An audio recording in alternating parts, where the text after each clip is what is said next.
Press start.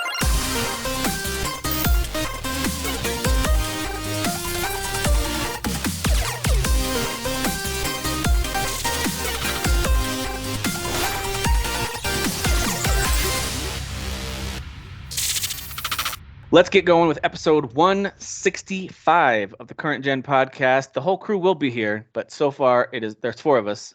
So my name's Tim. I'm here with Jeff. Hello, sir. Hi. Hello. We've got Poncho Derek. Hey. And then we've got Daniel. Welcome. Hello. Oh, actually, hold on, guys. I my apologies. I forgot something. Let me just. I love that it's backwards. It's great. Oh, is it backwards? The viewers can probably read it, but for us, it's backwards. I don't know if the viewers can read it. Because it was backwards when I first did it, so then I had to backwards the image, so it's frontwards. You messed it up, idiot. It's frontwards for me. Inquisition that.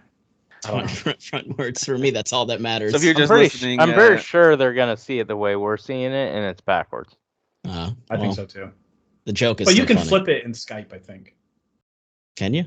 I think so. So if you're just listening, Dan has a background with it's a poster of the Jedi Survivor game, but he changed it to say Star Wars Jedi Inquisition. Get it? Inside jokes. Did I change it? Said last week we're not talking Dragon Age. We're not doing it. I mean, we're not doing it. Don't listen to anything that comes out of your mouth. So. No, you don't listen to anything in general. No, I listen. I definitely. So listen. We're not doing it. We will talk about Star Wars, but we're going to wait because Kyle's going to join us. Yeah, we want to make sure he can be part of that convo. A lot of us love Star Wars, but you could argue that Kyle's love for it surpasses ours all combined, even perhaps. Probably. That's fair. Maybe. He can I do love Star Wars and Yakuza. Those are the two he can have. He can have those. Yeah. He's allowed.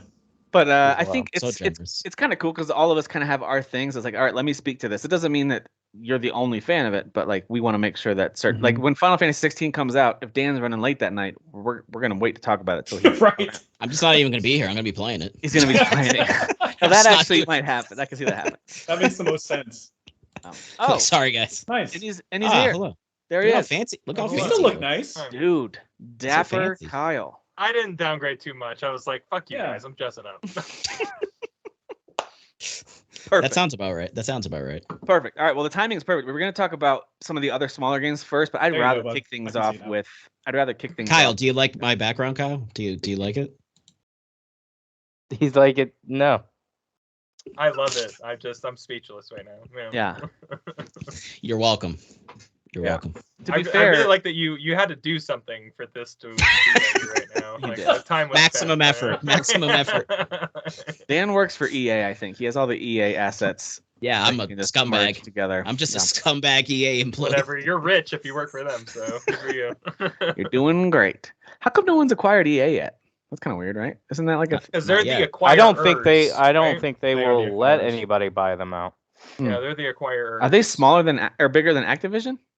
Yes. I don't think they're bigger. Am I wrong? No, because Blizzard. I think once Blizzard came in the picture, they became like a super corporation. Yeah, Activision's the big boy. They're the big boy. I think of EA on par with Ubi. Yeah, I think EA and right. Ubisoft are about. Well, if anything, those two should merge and become one microtransaction machine. And then so Capcom and Square be like at the next tier below them, then maybe. Probably. EA Soft. We should do that. We should do a ranking of the. Just like our perception of them. It's just a perception ranking. Yeah, it is. You got the big three and then those guys. Yeah. No facts involved. No one can Google anything. We just have to go based on how we feel about them. That's good. So a podcast full of women. Got it. Okay. What? Dude, literally in a blanket dress right now. So, all right. Well, let's jump it up, Derek. Let's jump in and talk about Star Wars Jedi Survivor, the biggest game release of this past week. It's kind of a unique week compared to the week before, where we had a wide variety of ton of games that we were all interested in. This week, there's a bunch of smaller games that several of us tried and are interested in, but then there's really one core game that I'm pretty sure all of us are playing or plan to play this year, and that's Star Wars Jedi Survivor. I don't know if you guys knew this. It released to a little bit of criticism from those who have technical what? No issues. Yeah. Oh, video games have issues? Yeah. I don't remember, and you guys can correct me if I'm wrong. I didn't watch a ton of reviews, but the reviews I watched, I don't remember anybody really even commenting on it. I only saw it in one because I was curious who gave it the lowest ranking on Metacritic. Because usually they'll blast stuff like that. And it was was it We Got This Covered? It was a smaller outlet, something like that gave it a Game Rant or something similar. And one of them gave like a 3 out of 5, and the major negatives were all once they patch it, it's going to be amazing because they love the story, the music, the characters, the combat. I was like, aren't those all the key things that make a game good? But because it has technical issues that you are even acknowledging they will fix and patch, you gave it a 3 out of 5. To me, it varies by reviewer because some of them don't weigh that stuff as much as others, for sure. Like I think but I'm saying I don't even remember anybody mentioning it, and a lot of times they'll like if it's really bad, like the press that it's getting now that it's really bad, it's usually the main thing that they'll talk about in the review. I feel like the two aren't paired right now. That's what I'm saying. Where like because if you just go to the Metacritic, you would think this is a clean release, amazing game, but I was gonna say Easy Allies did point out that there were a lot of frame rate dips, when they were playing. So, but they still rated it like an 8.5 or a 9 or something. I think GameSpot also acknowledged some technical problems, but gave it an 8 out of 10. And similar. See, I'm wondering if it wasn't weighted the same as other. Well, for GTA, usually that's weighted pretty heavily, but like maybe for that particular reviewer, maybe he didn't. Yeah, that's because it wasn't broken technically. Like if a game is broken technically, that's a problem. If it's kind of like, hey, there were some disappointing moments in performance in these technical areas that I noticed, it's worth noting. Maybe docking some points depending on who the reviewer is, but it didn't sound like game breaking, and we can get into some of that as we talk about it. I feel like a lot of these game breaking is a loaded word for sure. A lot of people get broken and like performance issues confused. Like they if a game doesn't run exactly how they think it should run, it's broken. And that was kind of what I was kind of explaining in the chat, is that I don't trust like PC gamers. This isn't to bash PC gamers because I am a PC gamer, but like if anybody's like on a mid to low end PC, first of all, they don't announce it while they're bashing a game. They're not like, my PC is low end and it can't run really well. They'll just bash a game and say it's not optimized well. I will say this game's not optimized perfect, so I'm not saying they're wrong on this game. And you mean by that it's asking too much of your computer to run it? That's what you're saying, right? Yeah. And a lot of PC gamers, like when they go downvote games and they say this is it's not optimized right, it's bad, it's because they're lower in and they won't mention that. Like the very few will sit there and tell you what their rig is. So I don't trust like PC gamers who just start bashing a game because a lot of times they're not running on good hardware. And I'm not just talking for me. I'll see other people that have high-end 30s and 40s cards, and they're all like, I'm not having issues. Yeah, it's not optimized perfect, but it still runs good. So I don't know what you're talking about. Yeah, well, it seems like the criticisms go across the consoles as well, PS5 and Xbox Series X, and so it's not unique to PC in this particular case, although that is certainly to me, that's the most fair criticism, is that, hey, this is not only a huge download, but then it's taxing your machine to its limits, so you have to have a higher end, or at least higher mid-end, in order to really run it successfully. So I think that's actually a fair thing to point out. Like, fix the PC version. If I hear that, I'm like, that makes sense. Like, it should not be destroying your system to run a game, or like taxing. Aren't their minimum requirements pretty basic? They're pretty basic, right? Like they're comparable. If you're just looking at like what the minimum requirements are. Yeah. I remember some review pointing that out. So it's like, yes, but you got to remember, like on consoles, you're literally just flipping a switch and you're saying performance or quality. Yeah. On PCs, this is what my main point isn't that you're not allowed to downvote a game.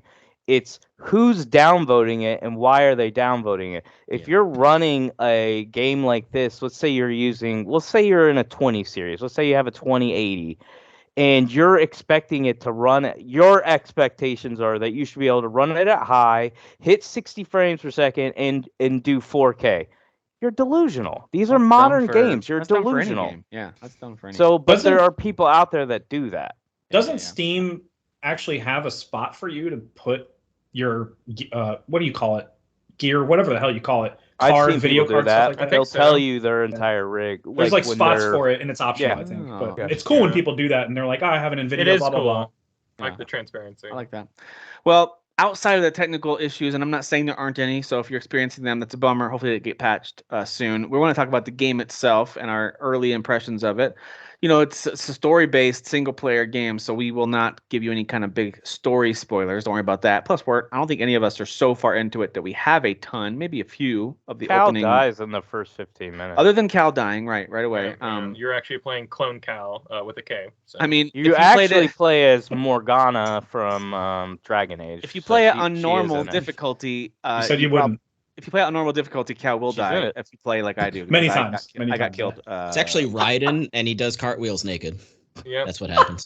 I understand that reference. Yeah. So the game crew, I understand. It obviously picks up a few years after the events of the first game because Cal now has a beard. So beard Cal.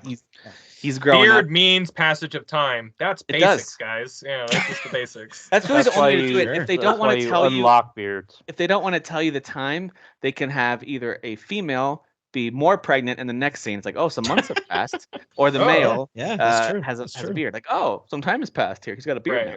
He found that beard out in the wild. But the whole section, actually, yes. The whole opening area of Coruscant, I just thought was because I've played different versions of Coruscant in many games, and there's some cool versions out there. This is by far my favorite version that they've done of this city and the way you can explore, just the way it looks, these details, like these little nuances, little piles of junk in the corner and like graffiti on the walls. It just feels like a lived in old kind of dirty city. We also just don't get enough to like see in the movies or anything really, except for you watch the cartoons. Like, what does it look like when the Empire occupies the Jedi Temple? Which is the first shot of the game. This is not a spoiler or anything. Yeah, right. But like, it's just interesting to see how like not like light and vibrant like it looks like in the prequel series. It's like it's obviously occupied and dingy and dark and a lot of brutalist architecture. It's cool. Yeah, this version of Coruscant's very cool. And they changed the menu screen to that image, right? After they did. Yeah.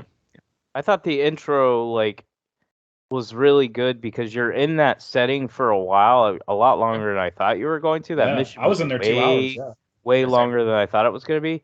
And then when you actually go outside, the contrast from such a dark city to now you're in a new area and it's super bright. Keep in mind, like, I watched some stuff on this game, so I knew they said it was more open.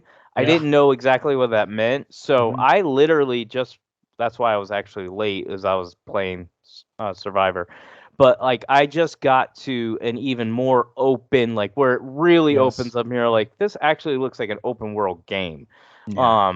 So I was like blown away by, as soon as I first saw that image, like the crispness of how everything looks. Nature looks amazing. I thought this was absolutely gorgeous. And it was, even out in the open areas, it was running smoothly. So I wasn't really having any issues out there. Everything was smooth. It looked good. I don't know. This isn't my most hype game. Like, I'm more excited for Redfall and Zelda. But as I was playing it tonight, I was like, I don't know, man. I might have to dive a little bit deeper into this because it's that good. It's got that feeling that it's bigger, is what I'm saying. Character faces look really good too, right? Like the animations and their speed. I think it does. The eyes looked a little funky in a couple scenes, but otherwise, I don't know if that was just a weird shadow moment. I don't know. Your game's broken. It was. I should just turn it back in. Yeah. You should go on Twitter and yell about it a lot. There was one moment when there's a new friend character. I think his name is Bode, who we talked about. He's voice acted by a guy that you've seen in Red Dead Redemption 2 and then Horizon Forbidden West. And you were right. I did recognize him right away. I was like, that is Catalo. Like, it's Catalo with no face paint on when they saw him. That's cool. Is it? But it's the same guy, and it's even like face model. He's like one of my favorites, so I always recognize his voice. I'm like, I love his voice. It's distinct. That's awesome. Yeah, he also plays some of the best characters, like the most like down to earth, grounded, trustworthy characters. At least in the last 2 games. His character in Red Dead 2 is incredible. So good. Who's he playing Red Dead 2 again? Charles, the Native American. Teaches you to fish. Yeah, Charles is great. Yeah.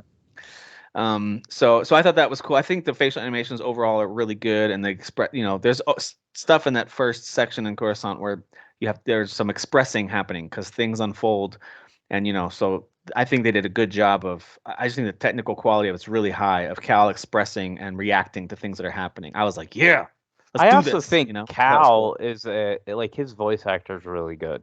Yeah, He's Cameron great. Monaghan. Well, he's like an actual Like, actor, just- right? Yeah, Not yeah, like a voice actor. But like the way he like in the intro or when he's talking to, I forgot who the bad guy is or whatever, the just one of the senators, I guess, or the senator or whatever. And the Oh, way yeah. he's just talking Of to him and how democracy. like cocky he is and condescending. And it just flows. It feels like he's not reading a script or anything. Like this is how I would talk to you in real life. It's really He's confident with this character for sure after that first game. Yeah, I felt like he was a little withheld in the first game. Obviously, because he was coming into his own as his own, character or whatever. Well, also, but, the events of that game, like what's going on, it's kind of like, oh, this is Sure. like, there's a lot happening here, and there's a lot of murder going like, on. think of how confident this guy's got to be now. I think 5 years have passed. I think is the passage of time. 5 years. And think of how confident this guy has to be to go to the heart of the Empire and to like pull off some height. Like that's really cocky, you know. It Like, is. and I love it. I kind of like that. That's where he's at now. Is that, very like, much he's- resembles Luke and Jedi.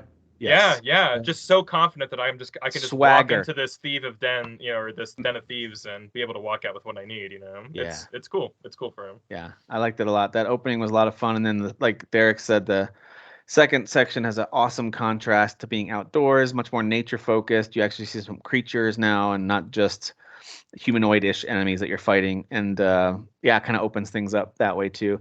I think the combat is just as fun as the first with some additions already, and I'm looking forward to seeing where it goes from here. I know that like if you are a huge fan of like super precise combat, whether it's fighting games or FromSoft games, and the like, I understand you feeling like, hey, this doesn't feel like those. It doesn't. It's much more loose and flowing than those types of games. My comparison I like to But it give is works. like, imagine if Uncharted was a melee game, because this is very much a Star Wars Uncharted. I'm with you Yeah, there, it man. I like that Action comparison. game, Yeah. No, that works for me too. But I feel like just an awesome Jedi in almost every encounter. Like if you need to, you can always, like, I switch to the what is it, the Staff? the staff, and then just block for a little while to kind of back off and get my bearings, and then go back in. It's so fun. The dual wielding is a blast. Makes you feel super powerful. And it's fun. The staff is my go-to. I don't know. It's just the flourishes, and he's so extra with it. He kills somebody, and then he does like 16 more flips for no reason. Yeah. Like, I really need to like focus in on like a style, because I'm So just do doing I. regular, and then I have a secondary, which is just whatever the new thing I got. Okay. I hear you. So I think I'll need to like really like pick one, because, and I don't know. I feel like I have to have like a single saber. Like, do you guys feel like you have to have something? Yeah, I do that out of obligation. Okay. Really, I don't know. There's Keep it old school. There's a weird compulsion to just be like, I just need one has to be the. Well, that's single blade. because the What's stats are that all weird rule even, that right? I'm The making? stats are all right in the middle. I'm like, well, I need that. I'm just playing as single. Are you? Yeah. I was yeah. for a little That- bit, and then the staff just looked so cool after I That lunge customized move it. is I think I pretty needed great to though. switch Like up you can upgrade the lunge to extend even further, and it's actually pretty incredible. I just got that, and it's awesome. I really do like the dual sabers as well. I think it's just really fast and cool. Especially when you flip it around and just let it go. It's Like, awesome. it's just so good. It's funny. I And I handed know- the controller to my son, who played through the whole first game and loved it, and he's gonna start his own save on this one too. But he just wanted to explore and see what it felt like. And I had totally forgotten you can throw your lightsaber until he did it. He was like, "Oh, cool, you can still do that." And I was like, "Wait, what'd you hit? How'd you do that?" Yeah, no, I was Pro like gamer over there. because I was like, I know they said we have everything. Where's the saber throw? And it took me hours into the game before You I have was to like, hold oh my block god, and hit L1 and triangle. Yeah, Okay, hit hold block and hit triangle. I was like, "Oh, okay. because the game does.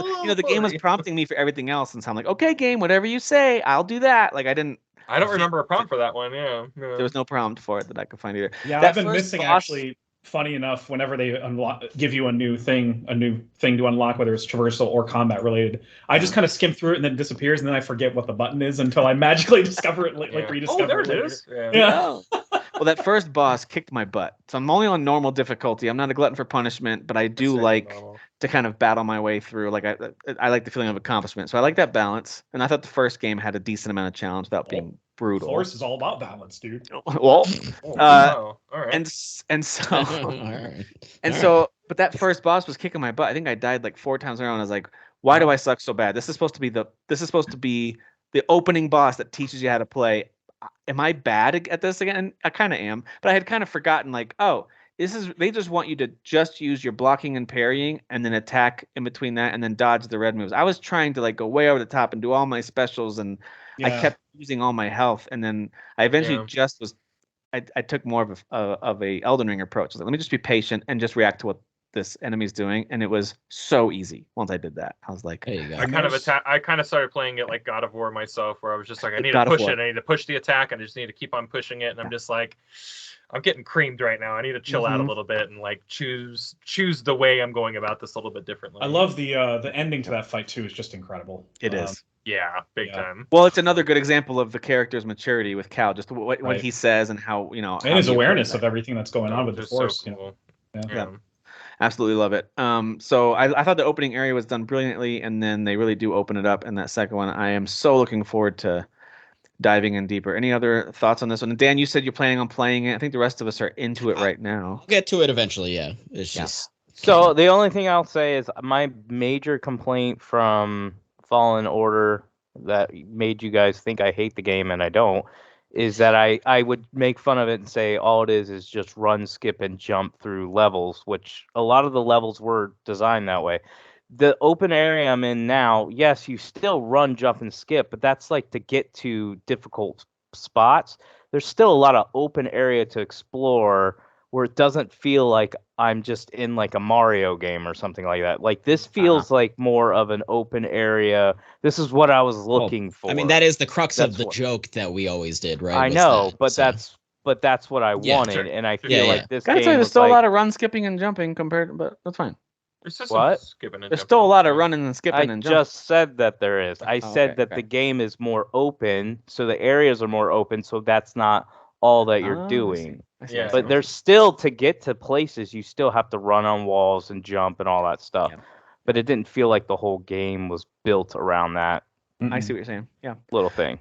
Yeah, and it's not quite as in your face with, can't get there yet. Like there's a few of those, but it's not like tons of them that makes me feel like, oh man, there's so much that I haven't unlocked here. Like they didn't really overwhelm me with that. Plus it's pretty big, so sometimes when I'm looking at something and I'm like, I don't know how to get to it, I at least this is how I think. I'm like, maybe I'm not supposed to get to it right now. Yeah, exactly. Maybe anything like red, I'm supposed to go somewhere. Yeah, there's no way to get into that I need to go. It's like Metroid element. You just have to walk away. That's a lot of the tip videos I was watching was just like, if you reach a red door that's red on your map, walk away. Can't get into that right now. Just walk away. Like don't spend 20 minutes trying to figure it out.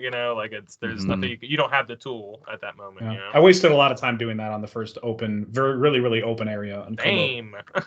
Yeah. And Dan, like you said with Metroid, actually the map is improved. It's still not going to be everyone's favorite, but it is improved. But it does have a very Metroid-like look to it, with kind of the 3D hologram thing where you can kind of spin it around and get an idea of what door is available to you. Wasn't the first one a little like that, or it was? Yeah, they had a map like that, but they're always trying to do that 3D, like you're like in Star Wars, you're holding out that like world map or whatever. But you can fast travel in this too. So one of there was two big complaints. It was the run, skip, and jump constantly, but it was also like a lot of the missions were get to this place, now get back, and there was no fast travel, and I would get lost on the map because that map is like, and sometimes it's terrible. It's a lot. But in this one, it's still bigger. Not amazing, but it's better. Yeah, but this is bigger, but you unlock fast travel. So every like Souls area that you go and rest at, you can travel to. And I like that because this game's already big enough. Please do not waste my time. Like, get back to your ship. Yeah, which just takes longer than get to the. I actually thought the game wanted me to do that. I hit a part in the story where I think I met one of the big villains in the game who is actually really cool and a great story. I know what you're talking about, and yes, Jeff, it was very cool. Yeah, and there was a part where it's like, okay, now you need to leave, and I left the way I came, and I tried to fast travel out, and it was like, no, you can't do that, and I was like, I did the same thing. Where so you did the same thing. So lost. I felt so on the lost, way to trying to find where I need to go. I found some extra loot, so it wasn't completely wasted. So I did double back, and then I found where it wanted me to go. It's like a place on the side or whatever that you need to scoot to.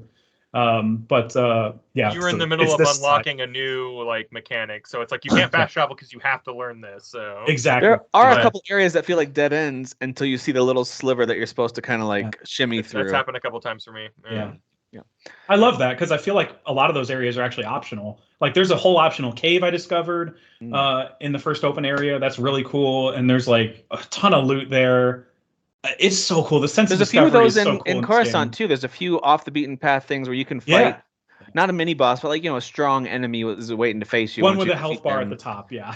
And then you can defeat them, and then and get there's some kind of item there, and usually it's gonna be like the pyro site or whatever that's called, or it'll be something that you can tell is valuable. One of the many currencies in this game, data pads, pyrosite, like actual money. It said you can sell it at a vendor, so I was like, okay. Oh yeah, you'll get there, yeah, for sure. And you know what? There's some cool stuff to collect in this game. How far is everybody into it?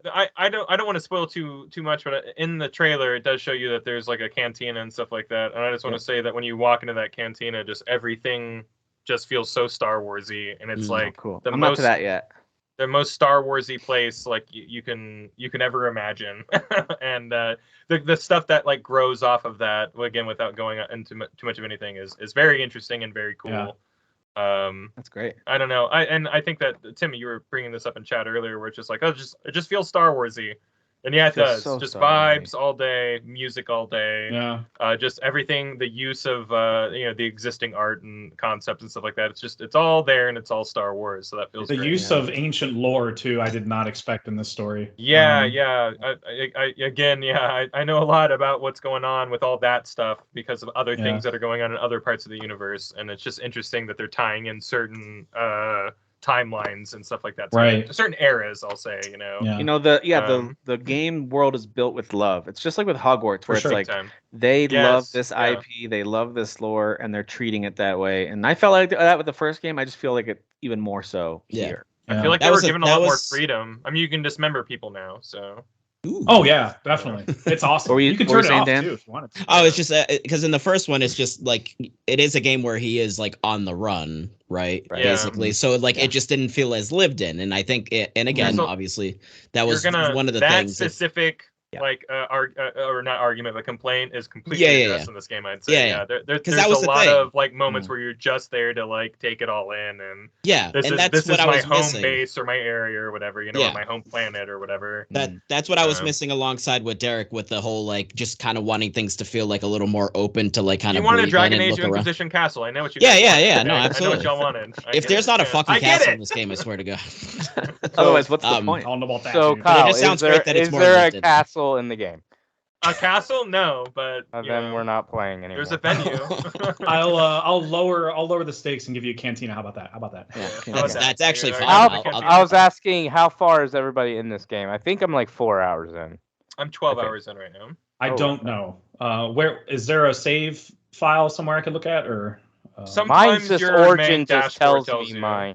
Origin tells me There's how a number long I've that's played. like on the dashboard, and whenever you're hovering over the game, it'll say like, but that's often off for me. Just FYI. Yeah, I don't know our account, but I'm working my way through that tar area in the first planet that you go to. Oh yeah. Tar area. Okay. Well, I'm just a little bit further right? than You're going to the array. What's that? You're investigating the array or whatever. Yes. Yeah. Mm-hmm. I'm just a little bit further than him then. I just got to that big like snail turtle creature thing. Yep. Yeah. That's where, to me, right after you get to the turtle thing, that's when you like walk out and in the camera kind of like pans out, and I was like, oh my gosh, this is really big. It gives you that Zelda Breath of the Wild moment where it's just kind of like oh my gosh. It's all yours. It's all yours. Yeah. Where I mentioned, which is right after I meet one of the big bads and see some of his story. His or her story, who knows? I'm trying not to spoil anything, but it's such a great moment. Oh my god! There's a villain. And there is. Hey guys, there's a villain. I don't know if you knew that. There actually might be several. There might be several. Also, just a little Star Wars factoid: the Bedlam pirates that like you're dealing with in this game, like the Raiders and stuff. The main bad guy, he's the main like bad guy or the same species of the Genji Toranovsky like Clone Wars, where it's like a tentacle monster that Obi-Wan's fighting the entire time. Y'all probably have never seen that cartoon. I need to, because Genji's awesome. But yeah, like so this is a callback from something that's not canon at all, that they've made canon, cool. So nice. So he's like underneath all that armor, he's like a tentacle like monster or whatever. Also, did I make the right connection? I didn't. I could just Google this, I guess. But I'm curious. the character that you're trying to send data to at the end of that first area, is that the Forrest Whitaker character? Yeah, Saw Gerrera. Yep. Okay, Yeah. all right. Oh. I thought that was his name. I was like, I'm pretty sure that's the name. That's That right. It's all connected. Yeah, he's like the one leader, big right, of the universe. rebellion. All that they're missing is having the actor who plays Cal Kestis, Cam, whatever his name is, have him in an actual movie or show of Star Wars. Like, I'm sure he will. be at At some this point. point, yeah. Be he will. surprised. Yeah. It can't be the Rey movie, obviously, because he's a freaking too young. epic hero He'd be across 30 years these older. games. Like, these are significant things happening in that world during Yeah. very Could important be times. Ahsoka though. I don't know. I mean, what's coming out soon. Mhm. I That's the will thing. say, Like her like Could be race Ahsoka, or whatever. yeah. Like how old can they live for? Versus him be being surprised. more human. You know what I mean? So yeah. Sometimes I'm surprised how long they live. I know. I'm like that guy too. Okay, all right. So this Uh, game that takes guy place shortly before Episode 4, probably, maybe a few years before Episode 4. yeah, like Rogue One. Like a few years, yeah. Yeah. So Luke's probably like a little bit younger teenager, maybe middle school age or He's the something. one. Yeah, during- this is. Yeah. I think, if I'm not mistaken, this is happening at the same time as like Kenobi, if I'm not mistaken. Yeah, Kenobi show. they said Okay. They said Kenobi that. season Yeah. one. Oh, wow. That's cool. That's a cool thing. I wonder if they're gonna tie it in and be like, "Hello there" at the end. It's gonna be fun. Don't shut your mouth. I would be Hello. I would lose my shit. If that Hello. happened. Guy would pass out for several Yeah, days. I would totally pass out. I have to mention that I'm not going to bring the room down or nothing, but the visual quality I haven't been very impressed with in my experience. But I just remember Fallen Order looking better at launch, at least for its time that it came out in, and it looks better now. It's just I'm in performance. I started on quality and it looked great, and then I switched to performance just to see how it looked. And sure enough, of course, the 60 FPS looks great when you pan the camera around. It looks really smooth. And then I hit that open area, and that's when I started seeing the frame drops everybody's talking about. I had I had one crash earlier same, today. crash. You almost exaggerated there. Almost. Almost. Well, Well, that's called checking yourself, dude. Let me tell you something about checking yourself. But that's the only area that I've been. So I can see why reviewers are like. I was telling you guys in chat. I can see why they're like 8 or 9 because everything else is so effing good that it's worth rating that high.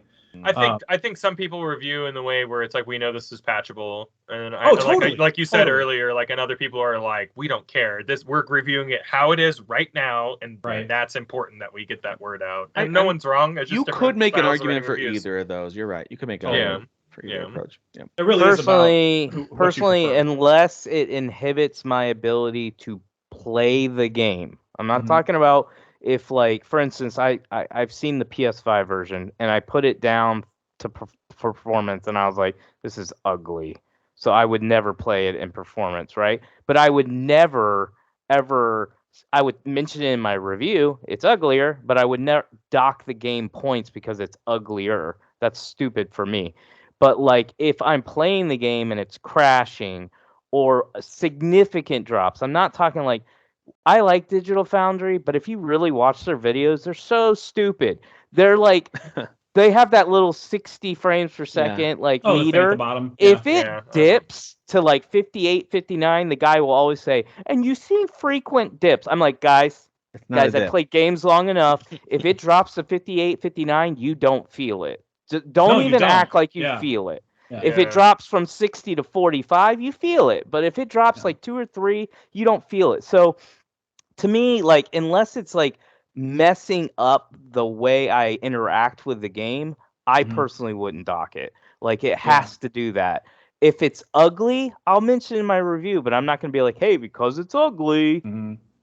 No, that's not. Yeah, I wouldn't go so far. I mean, I still think it looks decent in performance mode, and I definitely prefer it in performance mode just because I just like the way the camera feels in that mode. But it's definitely not like you're not going to see me complaining about it on 60 frames Facebook. per second snob. You're 60 I'm frames per not, second. but like it depends on the game though. Like some games, I'm like, okay, I'm cool with it. Like Gotham Knights, I was totally cool with it. It looked great. In this game, I don't know. It's just something about I want to take the whole world in when I swing the camera around 360, and it looks smoother when I do it in performance mode. Yeah, I think it looks That better makes in sense. quality Yeah. mode, and I think it plays smoothly. It for looks me, at really least. good in I quality think mode, most too. people say you should do performance mode, which is and I think that's I've for heard that, most games too. and maybe I misread this. I heard that performance mode is not recommended at the moment, but I could be wrong. Oh, Just, really? Okay. I I've heard thought I people heard that too. Like they're gonna All- patch it to improve it. I'm not talking about like the reviewers, but all the people I've talked to that are playing the game have flipped it to quality and are like, I'm I've been just on quality, staying in so quality. I'm playing on quality. I think it Okay. looks a 'Cause lot I better. can't tell and everybody I'm it's- stupid.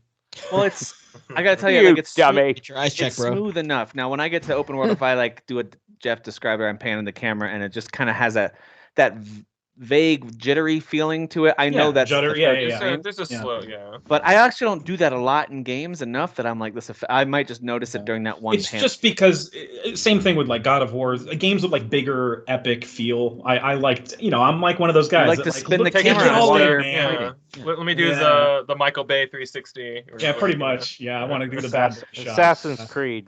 Need some lens flares. I get that. Right. Yeah, I still love it though, guys. I mean, like I still couldn't put it down. No, those are legitimate, like qualms about it that a lot of I people feel are like having, it looks more detailed.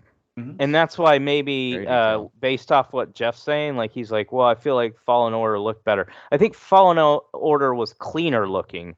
This is just more detailed, so I don't think they can make it as clean. Like if you go play Xenoblade Chronicles 2, compare it to Xenoblade Chronicles 3, 2 looks cleaner and prettier, which is crazy to me. But 3 is bigger and more detailed, so it's actually it's harder to like the resolution dropped, and there's more going on. I think that's what's going on with this game. It's bigger, it's more detailed, there's more going on, and so Sacrifice would just be becoming bigger in scope, Yeah, true. And I think a lot of people. This isn't a shot at you, Jeff. I'm speaking in general. I think a lot of people. They don't take that into account. They're just like, I didn't at all. Honestly. Fallen Order looks better, ran better, blah blah blah. Apparently, Fallen Order, by the way, had issues at launch. I don't remember, but it did. I don't remember it having. Apparently, it was terrible on PC too. On PC. Oh, okay. Yeah. Well, So, like that game felt like it Respawn felt hates PC rushed, gamers, right? So to apparently. speak, like it was they kept announced and canceling released all those- pretty quickly. yeah, because they kept canceling all those other projects, like the Amy Hennig one, for example. That's right. So then that one just suddenly, because remember what I forget the dude's name that's the lead at that team, but like remember it was whatever, that event that Keeley was like sat next to him. He's like, so you're doing Star Wars, huh? And he's like, oh, he ambushed him, yeah. He's like, yeah, I mean, okay, sure, yeah, we're gonna talk about that now, I guess. Sure. You heard it here live, guys. They're maybe somewhat probably gonna do a Star Wars game. It just felt like such like a rushed thing that like kind of happened so suddenly. So right. Yeah, which is also weird with this one too, because this one felt like we knew it was gonna come, right? But like they hadn't announced it. And I mean, when did they announce this game? Like I feel like it wasn't even 6 months ago, right? Was it Game Awards? Yeah, I thought it was Game Awards with a fall release day announcement, and then they delayed it. I know it went through one delay, right? So not last Game Awards, but the one before it. Okay, like 2021. Okay. I thought that Jedi Survivor was officially confirmed within the last 6 months, and then it was pushed back 1 month from March to April. It definitely was pushed back 1 month. I'm sure we can Google it when it was announced, though. Who cares about Google? No, there's no way to know. There's no way. There's absolutely no way. To do it. There's just no way if to do only it. there were. Nope. I gotta hit my dial-up modem. Yeah, so I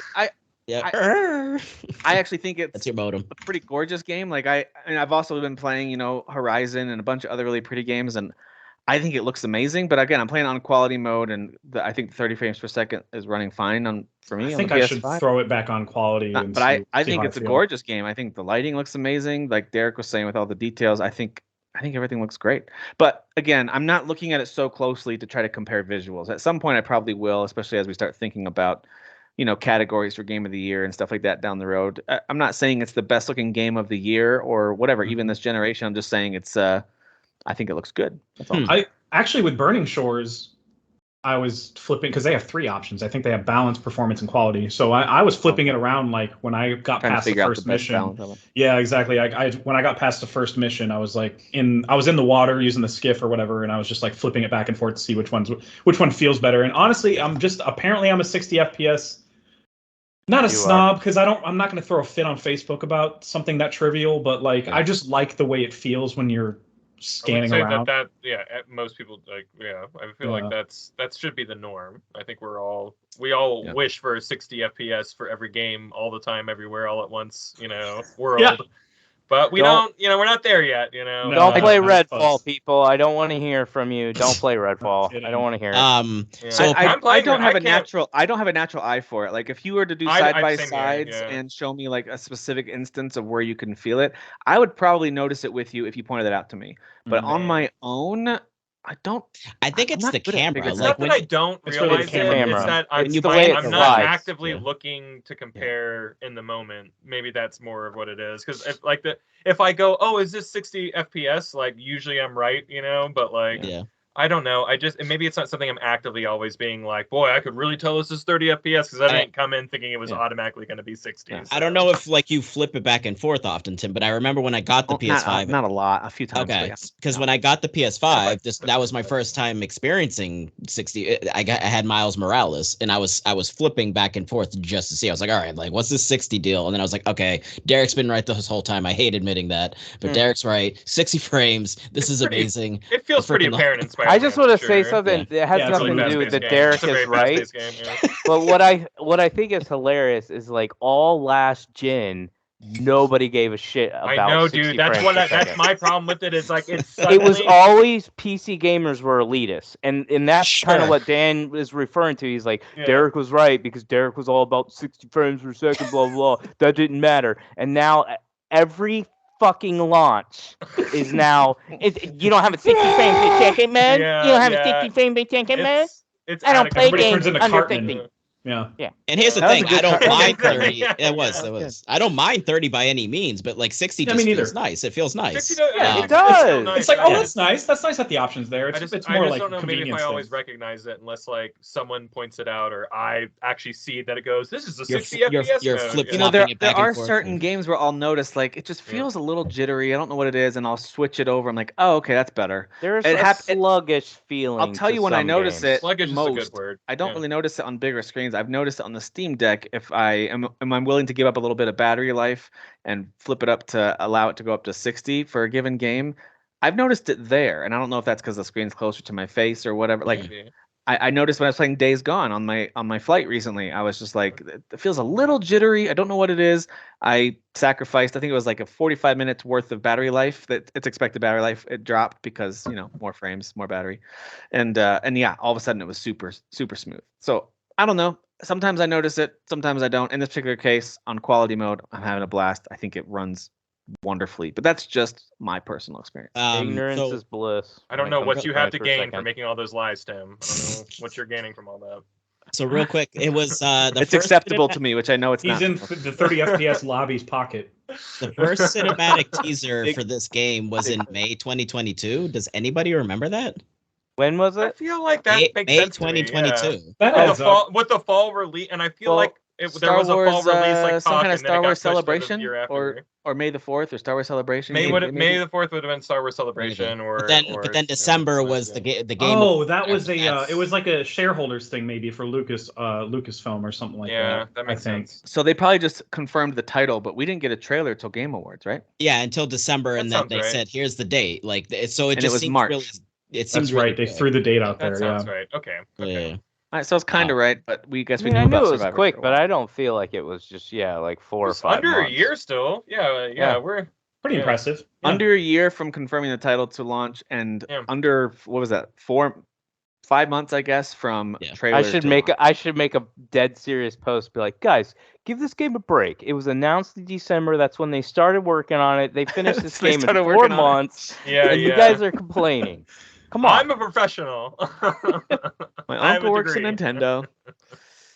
All right. Well, it's an excellent game. We'll keep talking about it over the next several weeks. But I mentioned this to you guys, and I'll say it again. Like, what a cool year for beloved IPs that have been around for a long time, getting just really good treatment in their game variations. So with Hogwarts, we saw it earlier this year, and we're seeing it again with Star Wars. I love seeing it. I hope we continue to see it with the other IPs that are on their way throughout the year. So love it, love it, love it. Let's talk about another game that came out. We've talked about it a little bit from demos, and that's Strayed Lights. We talked about kind of our early impressions of it, but now the full game is out. There's a few folks in our group who are playing it, and I think liking it. Jeff, you bought the full game, though, and are playing it a bit. What are your thoughts on Strayed Lights? Yeah, Strayed Lights. I legit didn't hear what title you said. I was like, I'm totally paying attention, Tim. I'm totally with you. Here we go. I'll stop Instagramming for a second. So, Strayed Lights, I really didn't get that far in it, but it turns out the demo is a very very brief like glimpse of what the game is actually offering, and demo is actually very linear, whereas the game is actually more like an indie, really short Elden Ring, where you do your intro and then you're kind of dumped into a world and you pick where you want to go, and and the game doesn't really tell you where to go, and there are actually collectibles along the way that increase your energy. I forget the phrase now because we play so many games nowadays. Something to do related to your energy, which pertains to how successful your parry is, basically. It's your force power. I get it. It's your force power. Pretty much. It's your force power. It's the equivalent. We're just all going to use Star Wars terms to describe all the games we're playing today. So that's cool. I do like I've always liked games like that where there's a sense of discovery and reward for that. Yeah. But it got challenging very quickly. I got 30 minutes in, and I got to a part where I could easily turn around, because again, it's like Elden Ring, where you could just be like, you know what, I'll just go the other direction and see what's over there. But I got to a part where they introduced 2 enemies, and they're kind of big. They're kind of like each enemy kind of resembles some sort of animal, I guess, kind of like Horizon. So they're kind of like rhino characters that just shove their head at you. But they spawned 2 of them, and they were both changing colors at different times. So I couldn't really parry the colors, because you have to change colors and then parry that color. I couldn't really figure out the timing, so I died immediately. And then they do unblockable attacks at different times too. So it's really difficult on purpose. So I just right now pause. I'll pause that effort. But it is impressive what they were able to do with. I feel like it looks great in 4K. It runs so smooth. So I got to give it some props visually for the art style that it's doing. And which is also a very simple and clean art style. Like a lot of the surfaces are just clear and clean. Like and some of them have some details to them. Don't get me wrong, but I think it allows it to run smoothly because they're not trying to inject, like Derek was talking about with Star Wars, all the detail in every little corner. Like it's pretty clean. Right. It is, so it runs well. Yeah. There's actually, when I say exploring, there's a lot of not platforming in the sense that we think of with Jedi Survivor, but you can climb on most everything. It's kind of interesting. Nice. You don't have a climbing ability. I just mean if it's high enough, you can actually jump on a ledge, and then sometimes there's enough room to, I don't know, whatever. Anyway, the point is that you can explore. And that's the coolest part to me. And does it open the same way the demo did, where you're kind of like Ori, who's super weakened and has to build up? The intro is the exact same as the demo. It's just after the very first training, whatever you want to call it, part of the combat. It opens up differently. It just dumps you right into an open world filled with people that look exactly like you. So it doesn't have you fight King Kong right away at the beginning? No. And that fight looks incredibly difficult. You apparently do fight some giant monster at some point, and I'm like, how do you even parry that? That doesn't make any sense.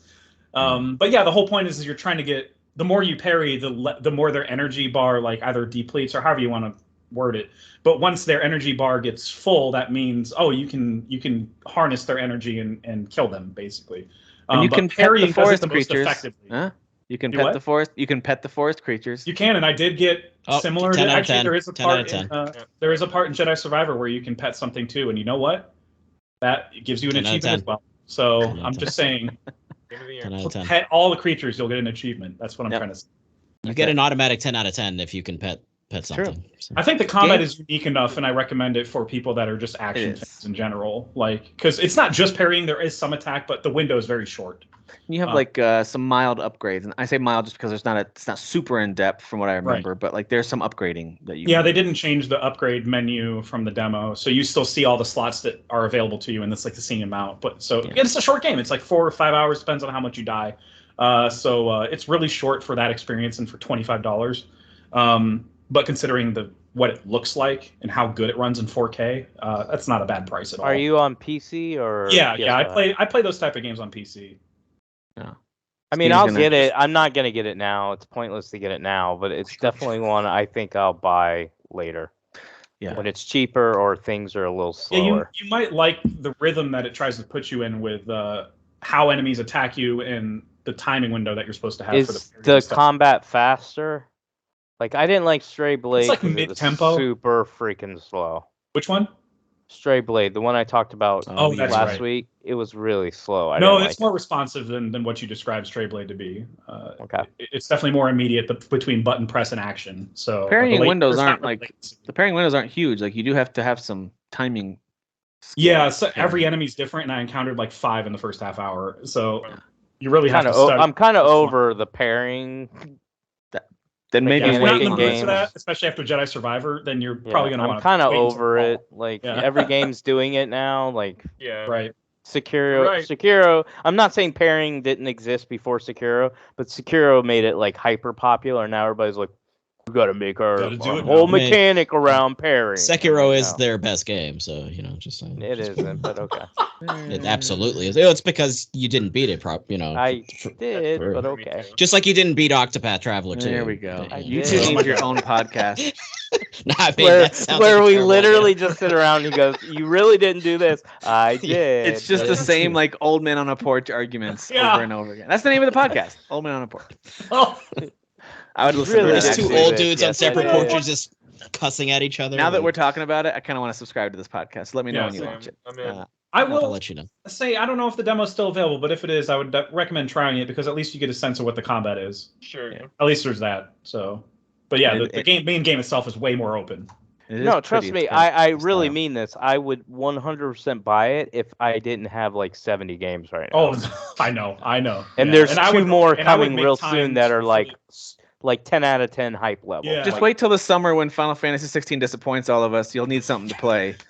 I can't wait for that. I can't wait for that. Yeah. Because I haven't lived that. Fantasy. I haven't lived that with the past 2 mainline Final Fantasies, Tim. I haven't lived that at all. I know you haven't. Yeah. I can't wait for that chaos, Dan. I can't wait for that chaos. Somebody shoot me in the face. Just shoot me. Just shoot me.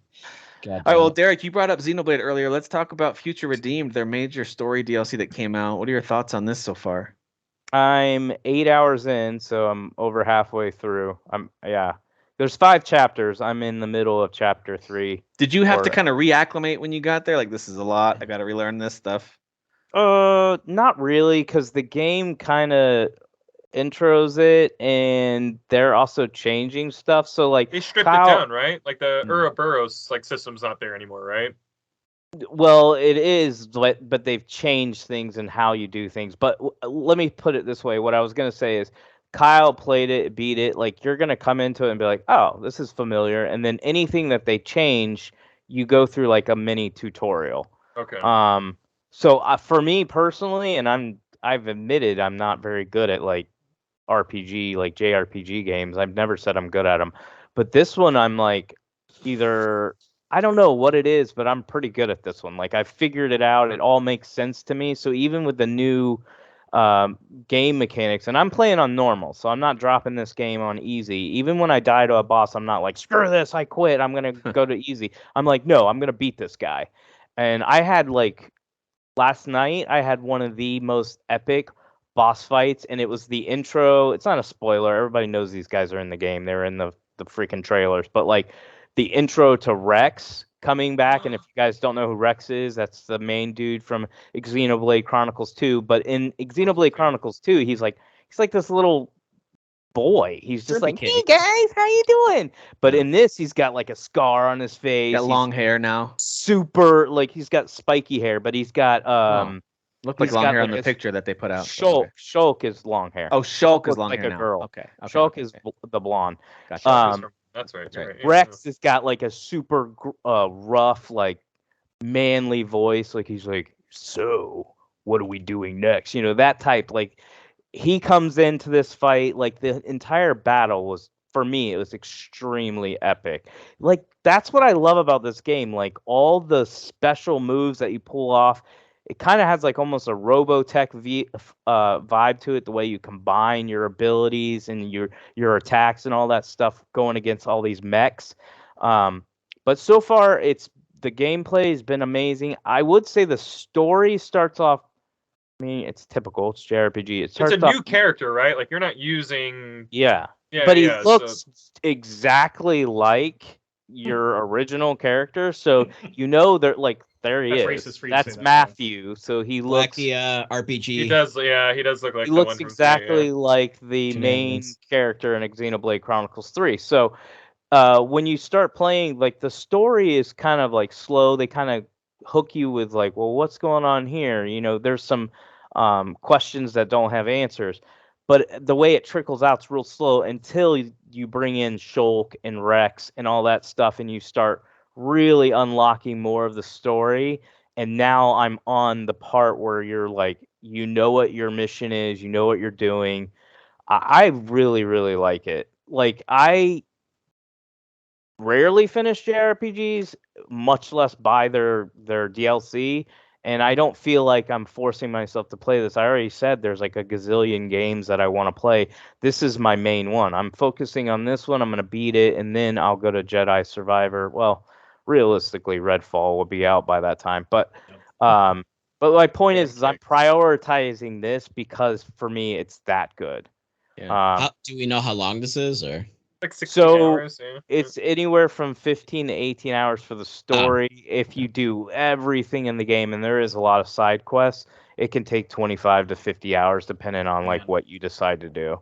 I don't know. There's getting your not money's super. I don't know that it's super common for there to be major story DLC on a lot of JRPGs, but maybe it is. Maybe that's a newer No, thing. I think you're right. I think not everybody partakes in that. Like Yeah. Xenoblade 2 did it, which was awesome, Yeah. and of course Xenoblade Yeah. 3 is doing it. I just don't see it a lot. There's been a It's few a examples Xenoblade of it. 3. I but- think This seems like sounds Final like Fantasy 15 had DLC, Well, like yeah, a lot of yeah, story DLC. that's a but whole thing. They didn't even finish their DLC. That's and not it was a whole yeah. mess. Yeah. I'm That's just a saying whole they thing. do it, You were but right not. though. They were. Yeah. These Yeah. feel like mini expansions. Like this is kind of like, I wouldn't say Blood and Wine might be bigger. Well, this sounds like because you have two mainline characters, right? Returning. Like this sounds like, and I know you always culmination. All right. Yeah, It sounds like a right. goddamn culmination, Yeah. which Right. I'm curious about because like you're bringing 1 and Sounds 2 pretty important. guys coming in. It sounds like it's Dan almost was like right all along. You have to play all three of these games. He was right the all along. culmination, man. I'm going to say it for you, Dan. I know this is what you wanted. You were right. Yeah. Thank you. But you were. No, you were. Like, absolutely. It does sound like it's important that you have at least some sort of reference to those characters. Yeah, and this is why, and again, that's just more my own OCD of like playing things in order like that, even if there weren't like inherent connections initially. But if there is with this by the end of it, you know. What you're saying is true. Like, I know who Shulk and Rex are because I've played those games. Yeah. I didn't beat them, but I got all the way to the end of the first one, like close to the end of the first one, and I'm 37 hours into the second one. So I know them. I know the world. I know the characters. So yes, that for the DLC, I would highly recommend like you at least knowing who these people are because it is significant to how badass this is. Like, as a fanboy of this franchise, obviously, like, knowing Shulk and Rex were in it was why I pulled the trigger. I was like, I gotta have this. I've got to play this game with all three of them. So to me, though, like, if you were to start with Xenoblade Chronicles 3, no, I don't think you would be missing out because you didn't play 1 and 2. The DLC, yeah, maybe a little bit. Yeah, for sure. Yeah. Dan, I'm gonna say it. You were right all along, and we bullied you, and I'm sorry. And to answer, we bullied you, and it's my fault. anybody's questions, I know Kyle asked this before. This is their big DLC. Last time they released a physical copy for the second one, and it made it feel like it was something like that. Yeah, it made it feel like it was like this big expansion. It also was like a 12-hour expansion. This is the same thing, but they've already come out and confirmed that you have to buy the expansion pack, which is the 4 waves of DLC to get this one. This is the wave 4. There is no physical copy coming. They're not going to release it separate. Like, hey, you can buy this for $20. No, you pay the $30, you get all 4 waves, and then this is part of that with it being wave 4. That doesn't mean that they will never put out some sort of definitive edition in the future on Switch or future, hardware. Could be. But they don't have any immediate plan. They don't have any immediate plans for that now. Is what you're saying. Like, if you want to play this anytime soon, you got to get the expansion. Yeah, that makes sense. But it's really good. Like, I'm serious. Like, I like the main campaign, but I feel like the stuff they're adding makes it even more Like if you're in the anime, dude, the scenes that you're seeing while you're fighting, like the complete chaos and the way they orchestrate all the special moves, and it's awesome to play. You I only feel got powerful. an hour. I got an hour in, which is obviously that's nothing for the game because it's mostly cinematic. But those cinematics are incredible. I'm not even gonna lie. There's a lot going on. Yeah. That's got a big opening. The third This one. is why I freaking just love anime that's like has combat in it. I don't like your slice of life type of animes generally. Like I need some dude beating the shit out of some other dude. Like I need some sick ass fights and like with weapons or guns that's all in here. Like, all up in here. This is why I'm excited. I'm gonna go the opposite direction. I just need this guy to get his girlfriend back. That's all I need. And that is absolutely contextual to Xenoblade Chronicles 3. I just don't want to go too much into it. I'm just glad you guys can enjoy a game that caps at 30 frames per second, which I had to Google just to make sure. I'm so happy that you did the research on this joke. I mean, I'm surprised, but also touched in my heart that you guys can somehow manage to enjoy a 30 frames per second experience. Good job, everybody. Well done. Very brave. I feel so proud of you guys. I feel proud. This is a super short kind of impressions on this next game. It's on Game Pass called The Last Case of Benedict Fox. You've heard Jeff and I talk about how, hey, this looks interesting. We might check this one out. So it is on Game Pass. You can go give it a look if you want. It is a a very cool art style, side-scrolling kind of action adventure with some solving mystery, a little bit of Metroidvania, kind of, because there's some areas you can't get to till you come back and, with a new ability. But yeah, the idea of it's got a cool art style, a cool setting. I think the main voice actor is super bland and maybe gets better as it goes, but right away I was like, ooh, did the guy who made the game just voice it and they never replaced him with an actor? You know what I mean? Like, sure. It's not very good. And then do you mean the voice of the main, like the title character? Yes. Oh, okay. Because I know the demon is actually a voice actor. The problem with that is the demon is oftentimes talking over you or with you, finishing your sentences. The concept of that is interesting, right? Because the demon that's with you is kind of like you're thinking and moving and acting together, sort of. Right. But one of them is there's a huge voice with all this voice modulation and effects on it, and it's cool. And then there's this guy who's going like, I guess I could come back here later. Like he just sounds like a dude. Oh my god, that's so generic white guy. That's a regular dude. It is generic white guy. So I don't know if it gets better or if that's just me. So those kind of things in a game like this, I could see that annoying me, but that's just a very, honestly, truly, very small criticism. The combat's kind of cool. Again, parrying. The first thing they teach you is a parry.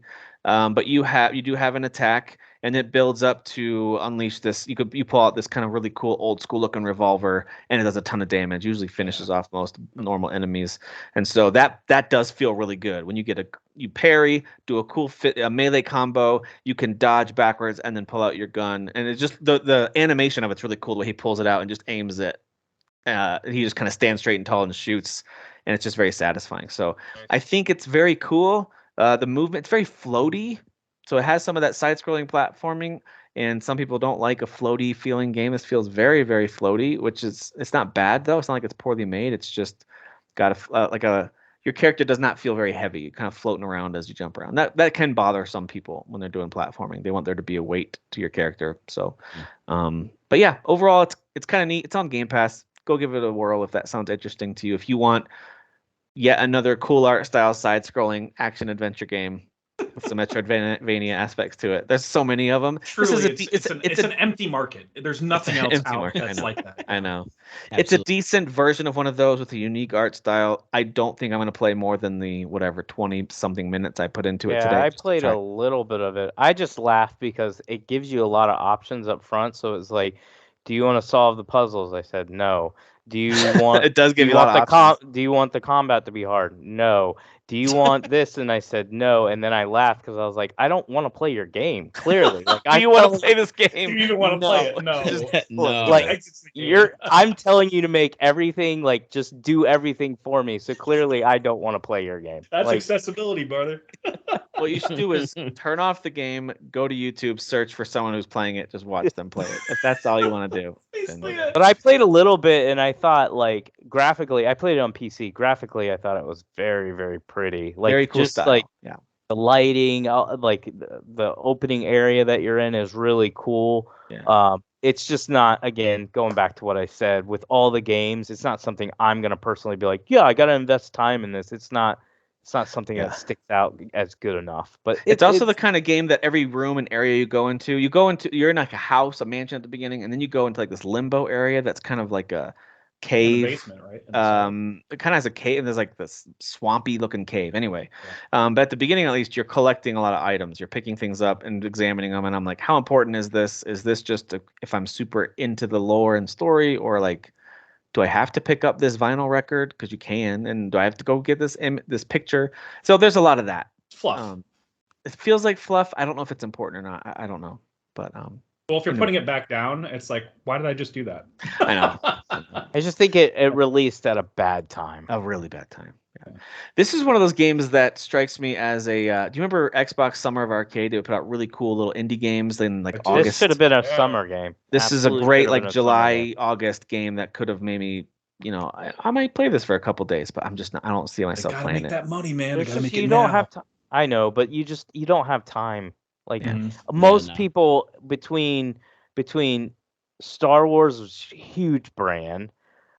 I'm not going to say Redfall's is big, but that's a big game. Well, Dead Island 2 just came out. If you're into that, and then you have Zelda coming out. Like that's a terrible time to release like any type of game like that. Yeah, I agree. Because we play a lot of stuff on this podcast, and when all of us are going. Yeah, and I honestly think that's going to be we're not even through all the new releases from this week. That's going to be a pattern for sure. Yeah, with like a lot of the new I played a lot of them just to check them out, and I was like, no. So speaking of which, did anyone play Bramble the Mountain King? Yeah, I played that. That's very much a Jeff game. It looks very Limbo-like. Yeah, it's Limbo-esque and it's more like Little Nightmares than anything else. It's real slow, isn't it? Yeah, it's a little slow. It's definitely slower than Little Nightmares, even when you're running.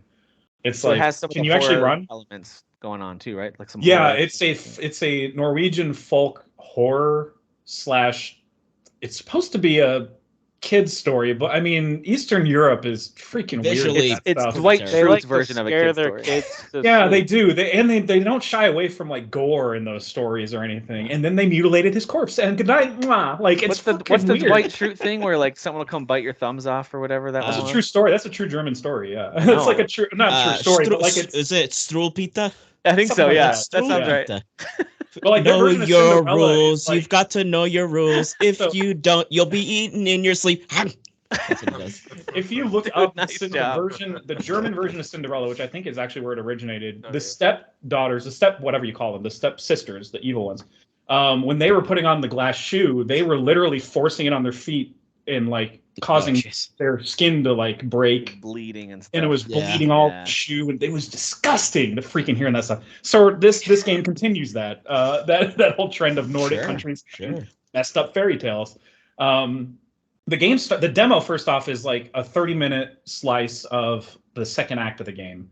It's just like Straight Lights. It's like a 4-hour experience. It really depends on how much you die, and you're going to do that a lot. Because sometimes it's a timing, it's like a precision thing where somebody's throwing an attack at you and you have to dodge. It's mostly a dodge focused type game whenever there is action. And a dodge and run away type game. Like I said, it's like Little Nightmares. There's no actual combat. So that in that sense, it's a Jeff game. Well, Limbo's kind of the same way. There was no real combat there. You're just trying to survive. Running through. And exactly. It's a survive. It's just basically run and survive. Survival platformer. Right, and stealth sometimes too. Okay, yeah. But yeah, it starts with like the demo didn't show any of this, but it starts with you waking up in the middle of the night, realizing your sister is gone, your bigger sister is gone. And actually, if you explore your entire room, you can see a book that has the story that you're about to experience in it. And it like spoils the crap out of the game. And I'm like, oh, okay, that's a great thing to put in the story, I guess. That's interesting.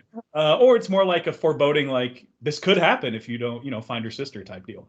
But yeah, you go exploring and it's like dark out and ominous, and you find your sister and you start playing. And then you both fall down a cliff kind of after like it kind of breaks, like rocks break and you fall down a cliff and you end up in this magical area where everything is large. Like mushrooms are huge. There's gnomes, there's trolls.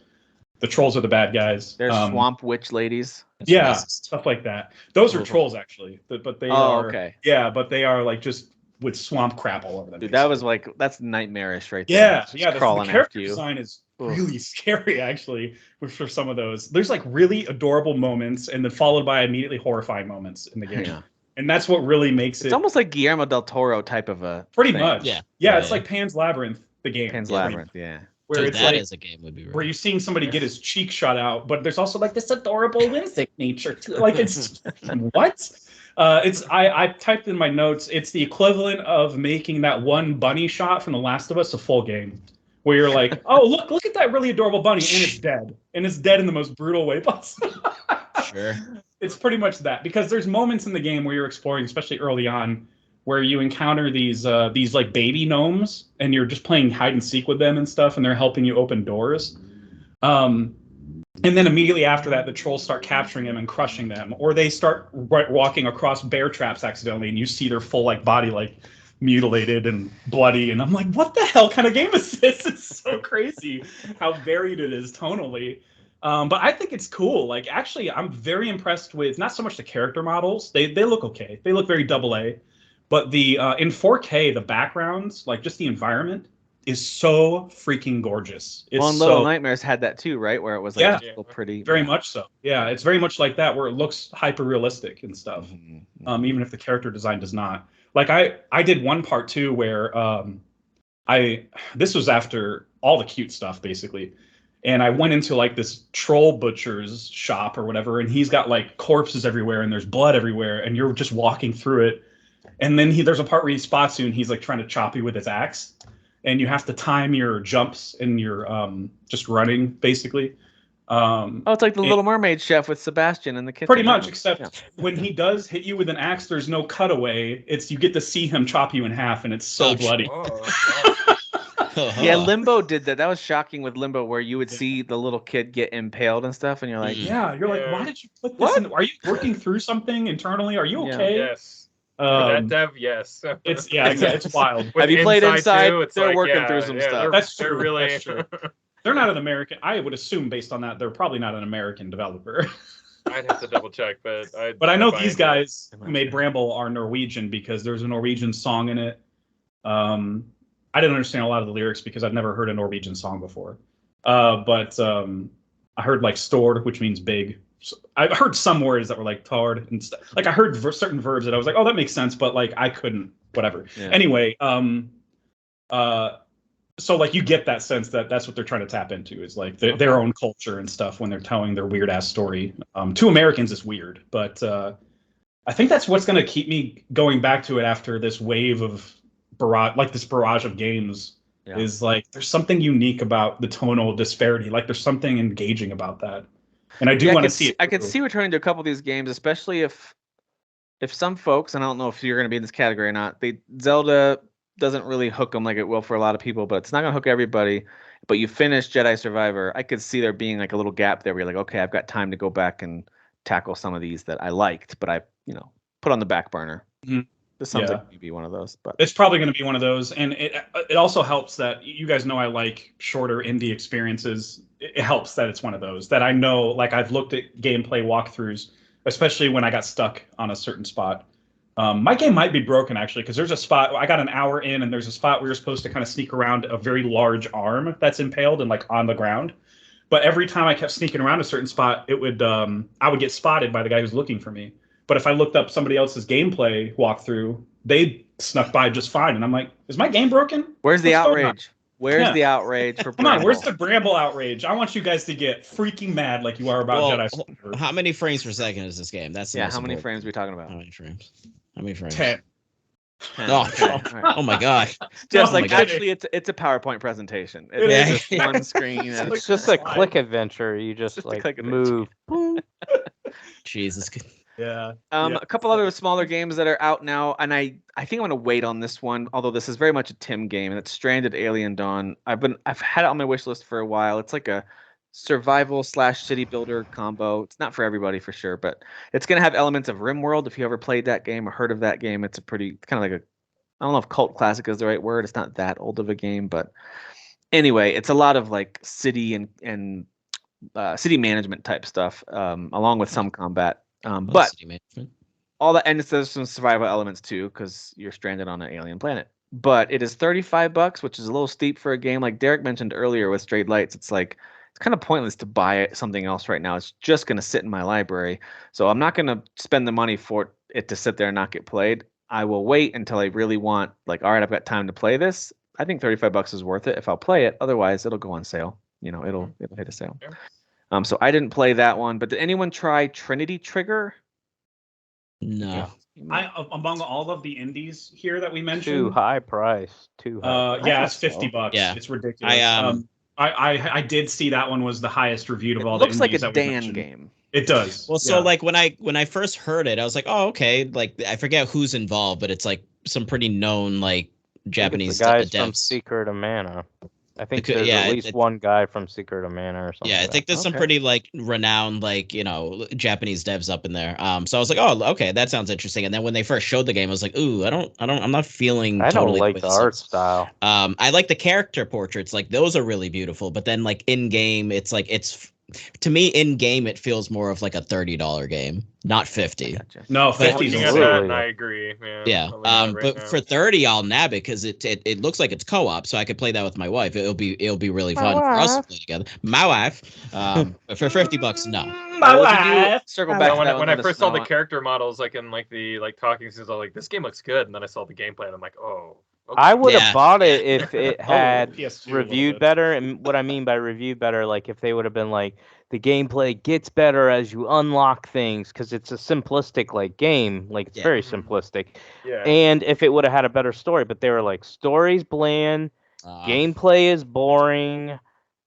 It was getting a lot of sixes because it was just kind of like bare bones. I think all of the games that I've mentioned so far are like on the same page. Like Straight Lights and Bramble specifically are like 6s and 7s, because Straight Lights especially was like, it's a 4 or 5 hour experience and there's like all this cool combat. Why didn't they make it bigger? Like it's just all these indie developers are just kind of like, well, whatever, we're done. We got to call it. We can't. Yeah, keep as long as we This make took us it our whole 3 to lives. 4 hours exactly.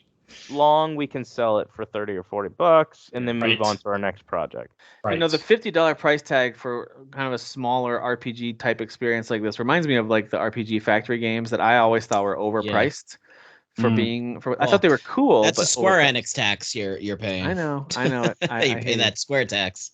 What are some of those? I'm not familiar. What are some of those? I Am Setsuna. Oh, okay. And Lost Sphere was another one. Yep. And then Oninaki was the other one. Oninaki, yeah. Oninaki, I've heard of that. Yeah. There might be others, or maybe even one. It's that's just on those the way. three. It's just those three. Are they done? Did they dissolve that?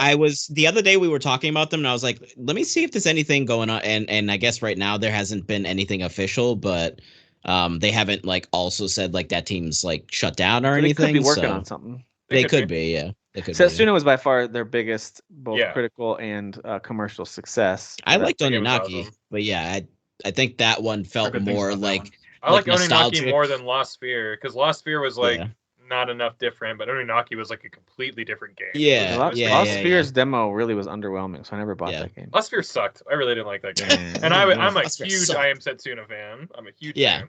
Yeah. Great game. Yeah. And what about Afterimage, which does look cool, I thought. Dude, I love this art style. I bought it. It's a $25, $30 game. But it's hey guys, it's another side-scrolling, hand-drawn Metroidvania. Oh my god. Never in a million years did I think we'd get another one. That's all these CEOs are doing. They're like, yeah. So what do we need to do that's really quick, simple, and easy that Jeff will buy it? Side-scrolling, hand-drawn game. There we go. It's more of an anime art style than any other Metroidvania indie out there right now. So like, it actually does look cool. I'm actually on the really Steam store. And I think if I'm not mistaken, the difficulty spectrum it's on the challenging side. Like it looks more like it's a Souls like. I actually tested this game. Great. Wait, you tested this game? What do you mean? I had tested this game. I haven't actually done any of their other ones. I don't know if you guys remember. I told you I joined like almost like a testing. It's like Modus or something. Okay. It's the publisher or the whatever. Yeah, they're the publisher. Yeah. Yeah. So I had applied for that like a while back, and I've tested like maybe like 3 games, and this was like one of them. But I just haven't. Nice. I haven't even like jumped into that Discord in a while. So because I just been busy with streaming. Okay. But I did test this one. and I thought it was actually really. I loved the art style. I definitely loved the art style. So cool. Yeah. And yeah, I love that. The actual like what you're doing in combat and like figuring out sort of like the puzzle of like the area that you're in felt like, you know, decently challenging. So, but that was, I mean, that could have been really early on. I don't know how much different the final product is, but yeah, I bought it, installed it, but you know, obviously, I knew once I started Jedi Survivor, it would kind of dominate my life like it has. Yeah. Yeah, the art style is so pretty in this. It reminds me a little bit of what was that one that we played last year? That kind of really simple action RPG. That's a good question. It's the one. It's the one that's gonna. So many. There were the Suikoden ripoff game.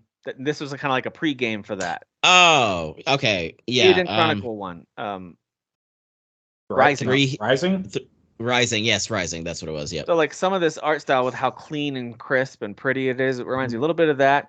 Yeah. And it's also kind of like the polar opposite. I just started playing a game called Ender Lilies, which came out, I think, a year and a half ago. I've wanted to play that one. I know Ender Lilies that year. Super pretty, but like very gothic and very dark. This kind of looks like that, but just if everything was flipped, like flip all the colors to bright. And fantasy. It's almost like Underworld versus Overworld. I swear to God, there's a game not even like 2 weeks ago that I played that was just like that, where it's like bright color. 9 Years of Shadows, I think it was, where it's just bright colors and it's more pixelated and not so hand drawn. Yeah.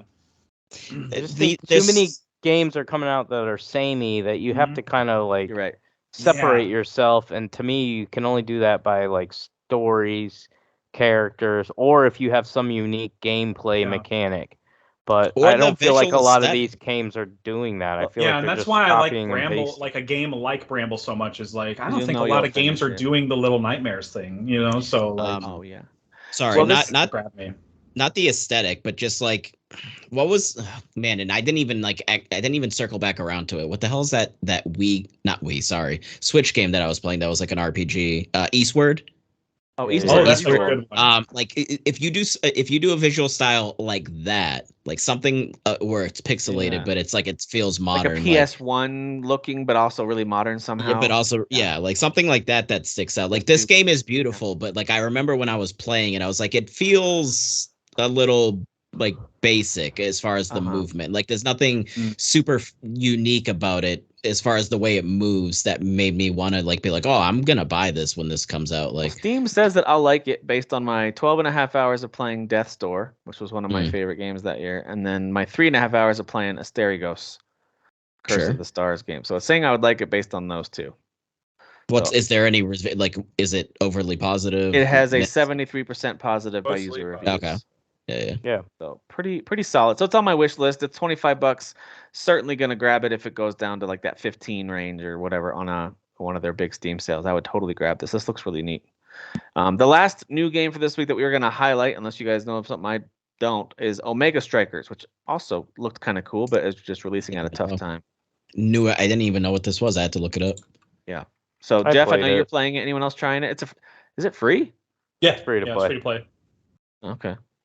I played online. I ended up playing goalie. It's a sports game? Okay. Yeah, and we Goalies won 5. Are huge though. They're like 10. Well, I played like the little athletic chick, and somehow got assigned the goalie position. We won 5-1. It was okay. I don't know. Yeah. For me, it wasn't that fun. Are you throwing a disc around? Yeah. So kind of. It's like hockey. It's like Windjammers. Yes. You guys remember I used to talk about that game all the time. I'm forgetting the name now, but like Death Row, where you have a disc, and it's from a third-person perspective. It's one that you picked for a video game 20 questions, and I had never heard of this game before. That's why I got demolished. The greatest sport ever. Yeah. But like it's kind of like Death Row, where it's a disc, and you're trying to get it in the goal. And you can beat the shit out of each other and stuff like that. But I don't know. I didn't like it because of the way the game is actually laid out, the way your perspective and stuff like that. Yeah, it became more confusing. Yeah, it's more like Windjammers. I don't know if you've ever even seen that before, Derek. But yeah, it's more of a top-down view, like, and you're throwing the disc off of the wall, like I'm not saying it wouldn't be fun, but it's not something I'm gonna invest. I immediately uninstalled it. I was like, no, I'm not. I know I'm not going to play this. So, Sure. Yeah, I'm the same. I only played one.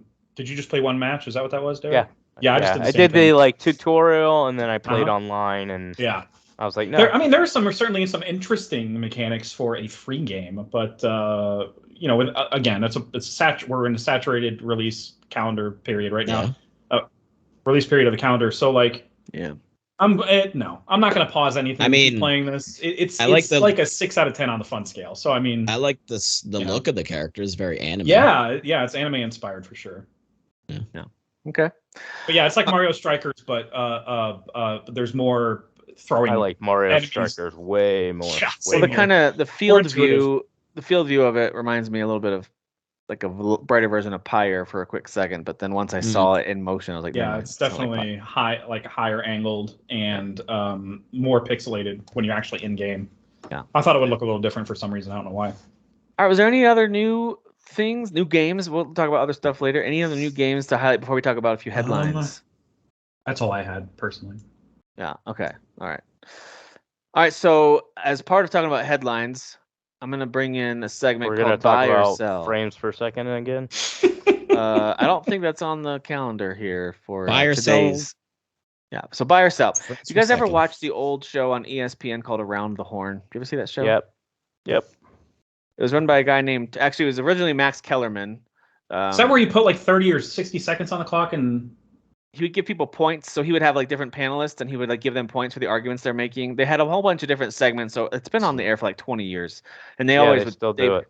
They've grown the segments to be something different, and one of their segments was called Buy or Sell. So he'll make a statement from the headlines in the sports world, and then he'll have them either say I buy that and here's why, or sell that, like I'm not on board with that. Basically, to agree or disagree is kind of what it is, and here's why.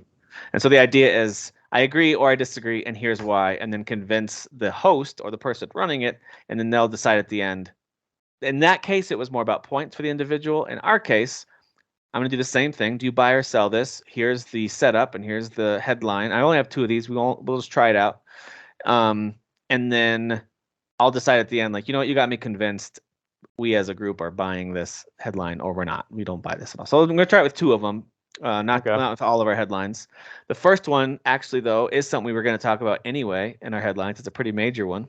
Oh, good. So what you guys are going to do, you're going to listen to my setup of this, and then you're each going to take 60 to 90. Bring Jimmy Ryan up. Jimmy's going to be in here. Jimmy's going to need to be here for this. Yeah. I've never heard Jimmy is celebrating. Ryan talk in an interview, so every time I see his face, I think he talks like, "Hey guys, how's it going? I'm Jim Ryan. I'm James Ryan." He is English though, right? So I can try to give him. Is he? I think he is. I've heard him talk. Boy, then there. My name's James Ryan. I don't know. I don't know. I'm Jimmy Ryan. Johnson, the guy who was PM for a bit, and his messed up hair. He's got like reverse Trump hair. Sure, yeah. Gas. Every time I see him, I'm like, I'm Boris Johnson. I've never heard him talk. I have no idea. But that sounds correct. That sounds correct. I'm gonna run your government real quick. I know. You see a person that looks like that, and you just know what he sounds like. You just know. Well, he looks like the kind of guy who just had no idea he was about to talk to another human, and he's just like he wasn't prepared at all. He looked like a character from Austin Powers that something would happen, like he get hit by a car or something, and it's just all the time. He's a Monty Python character come to life. Yeah.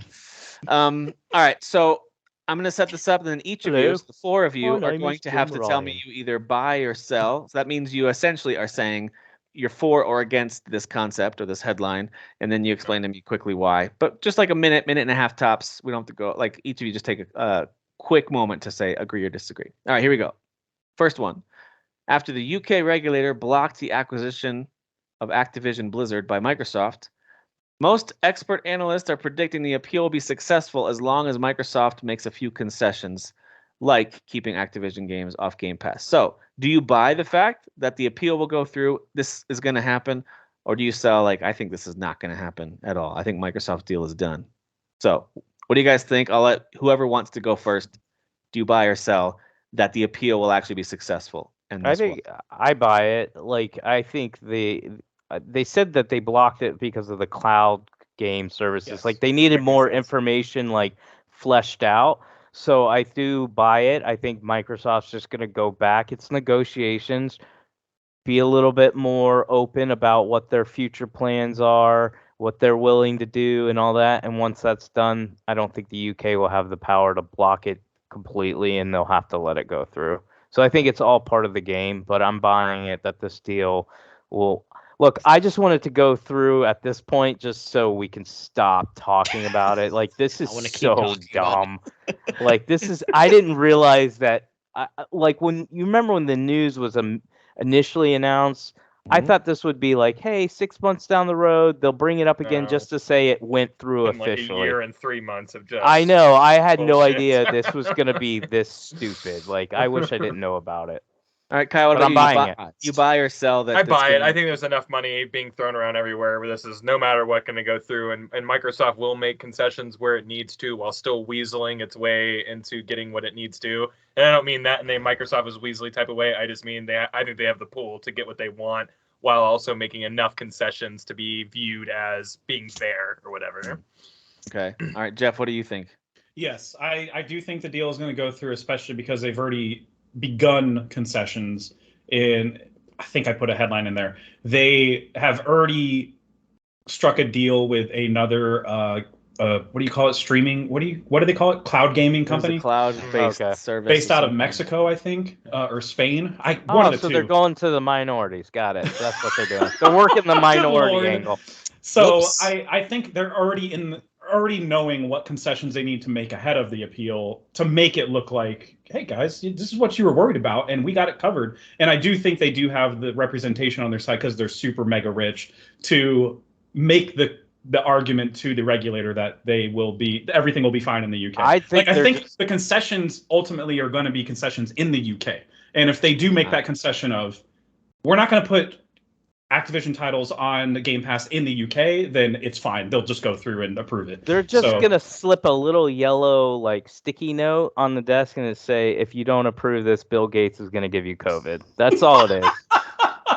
Like that's all. That's how they're gonna get the deal to be done. Like, Bill Gates. It's on a sticky Bill note. Gates specifically. All right. They'll be like, he's got the special I had COVID. it with a bottle of water. All right, Dan, what about you? You buy or sell that this is gonna go through? And what does Jimmy Ryan think as well? But what do you think? Jimmy Ryan celebrate. It's a temporary celebration, is what it is. He's partying right now. But yeah, no, I mean, yeah, like Kyle said, I mean, you get involved in business, you got to be a little weaselly, and they're gonna weasel their way right in there. So they're gonna do what they need to do. Like all of the paperwork and all of the stuff and the money's moving around. Someone owns a favor to somebody who owns a favor to somebody, and all you need to do is just grease the wheels. And gross. Somebody's gonna have to unzip the pants, and somebody's gotta get. An additional point is the precedent is being set by other countries as well. So Ukraine just also approved. Unconditionally, they approved the acquisition, and then there are like 6 or 7 other countries that have approved it. So I mean, if they get even a minor, tiny concession, I think they're going to approve it. All right, well, you guys got me convinced. We're absolute as a group buy on this one. We do think that was kind of easy for us all to agree on. All right, so that's we all just buy so that. you could hear him talk. I posted. So I can get into Ryan. get into the role. All right, so the second one. Hi, I'm Jimmy Ryan. The second story. Hi, I'm second Jimmy story Ryan. is also Jim Ryan related. So that. He's literally the 6th member of this podcast. This is according to a report from Insider Gaming. It was from this year. I think it was earlier this year in 2023. Sony is finishing up development, according to this rumor, on a handheld device focused on streaming PS5 games. The rumor is that it's codenamed Q Lite. And it requires a PS5 to connect. It's not cloud-based. It is remote play-based, and like signal-based, and could release as early as November. Buy or sell? We're gonna start with you, Dan, this time since you went last time. Do you buy or sell that Sony is wrapping up development on a handheld device that focuses on streaming PS5 games through remote play?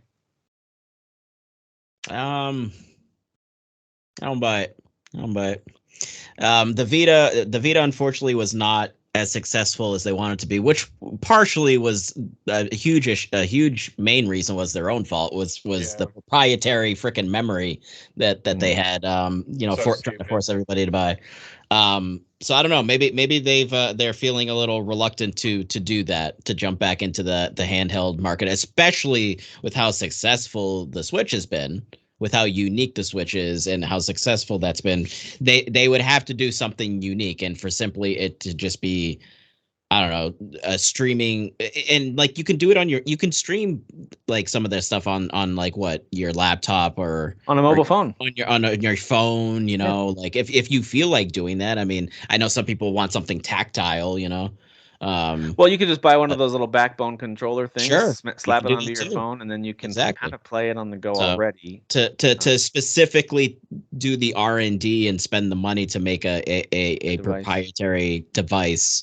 I don't know if Sony, especially with how they've been during this generation, like I don't know, they've been doing some wackadoo stuff.